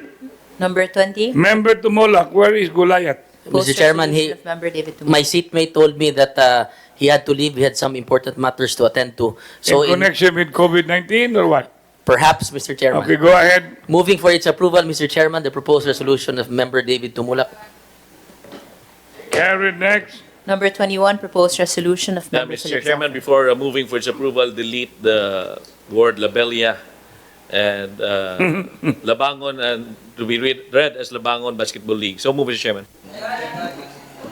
Carried. Next. We go to number 22, second reading on the proposed ordinances of Member Member Nestor Archibald. Archibald Senior. I'd like to request that would be in the third reading, so for the final deliberation on the next week, Mr. Chairman. Carried. Next. A and B? A and B, All sorry. right, thank you. Number 23, second reading on the proposed ordinances of Member Alvin Dizon. Moving for the final and third reading of these two proposed measures in 2 weeks' time, Mr. Chairman, so move. Seconded. 2 weeks time. Next. Time, thank you. Number 24, final deliberation and third reading on the proposed ordinance of Member Alvin Dizon, Eduardo Rama Jr., and Leia Hapson. I'll read the title: An ordinance providing discounts and other incentives to solo parents pursuant to RA 8972, known as the Solo Parents Welfare Act of 2000, defining penalties for its violation, bonus, right? providing funds A and B. thereof, and for other purposes. 24, 25 mo go. 24, Mr. Chairman. Kayon pa. Discussion. Mr. Member Chairman, Dizon. together with members Hapson and Eduardo Rama Jr., I move to approve this proposed measure with a minor amendment to delete item B of section 5. So move, Mr. Chairman. Item B, Section 5. Yes. All right. Member Garcia. Mr. Chairman, for item A, Mr. Chairman, moving for its approval. Carried. Next. For item B also, Mr. Chairman, moving for its In approval. mass motion. Carried. Next. No amendment. Between life and death. Amendment. No, this is not amendment. I'm just like to have a request na ko, Mr. Chairman. Asa repeat tarong. Sa J, di corollary motion lang sa Asa repeat. for J1 ba kaya ang storya magud na ko legislative, so we include executive building for the water catchment. Mo lang. Corollary motion. Second. Okay. Thank you. No amendment. No amendment. Okay, move to adjourn, Mr. Chairman. Congratulations. Then that was the executive quickest session. Session for everyone. Then I would like to call in Member Cuenco. Because if the presiding officer is not around, Move for reconsideration, Mr. Chairman. what is that, Member Rama? Resolve as to amend. Is that between, yeah, I know. Yeah. Resolve as here. Typographical error. Yeah, sa calamity, Mr. Chairman. Yours has to be in the agenda. Okay, I already have adjourned. That's why I move for reconsideration, Mr. Chairman. That's why I'm already, so, Yeah. Okay, Mr. Chairman, Okay. resolved, as it hereby resolved to amend the first whereas clause of SP resolution I number said no objection. 1B199. You have a copy. 2020 last. Carried. Don can wait. Okay? Then, Councilor Cuenco, take over.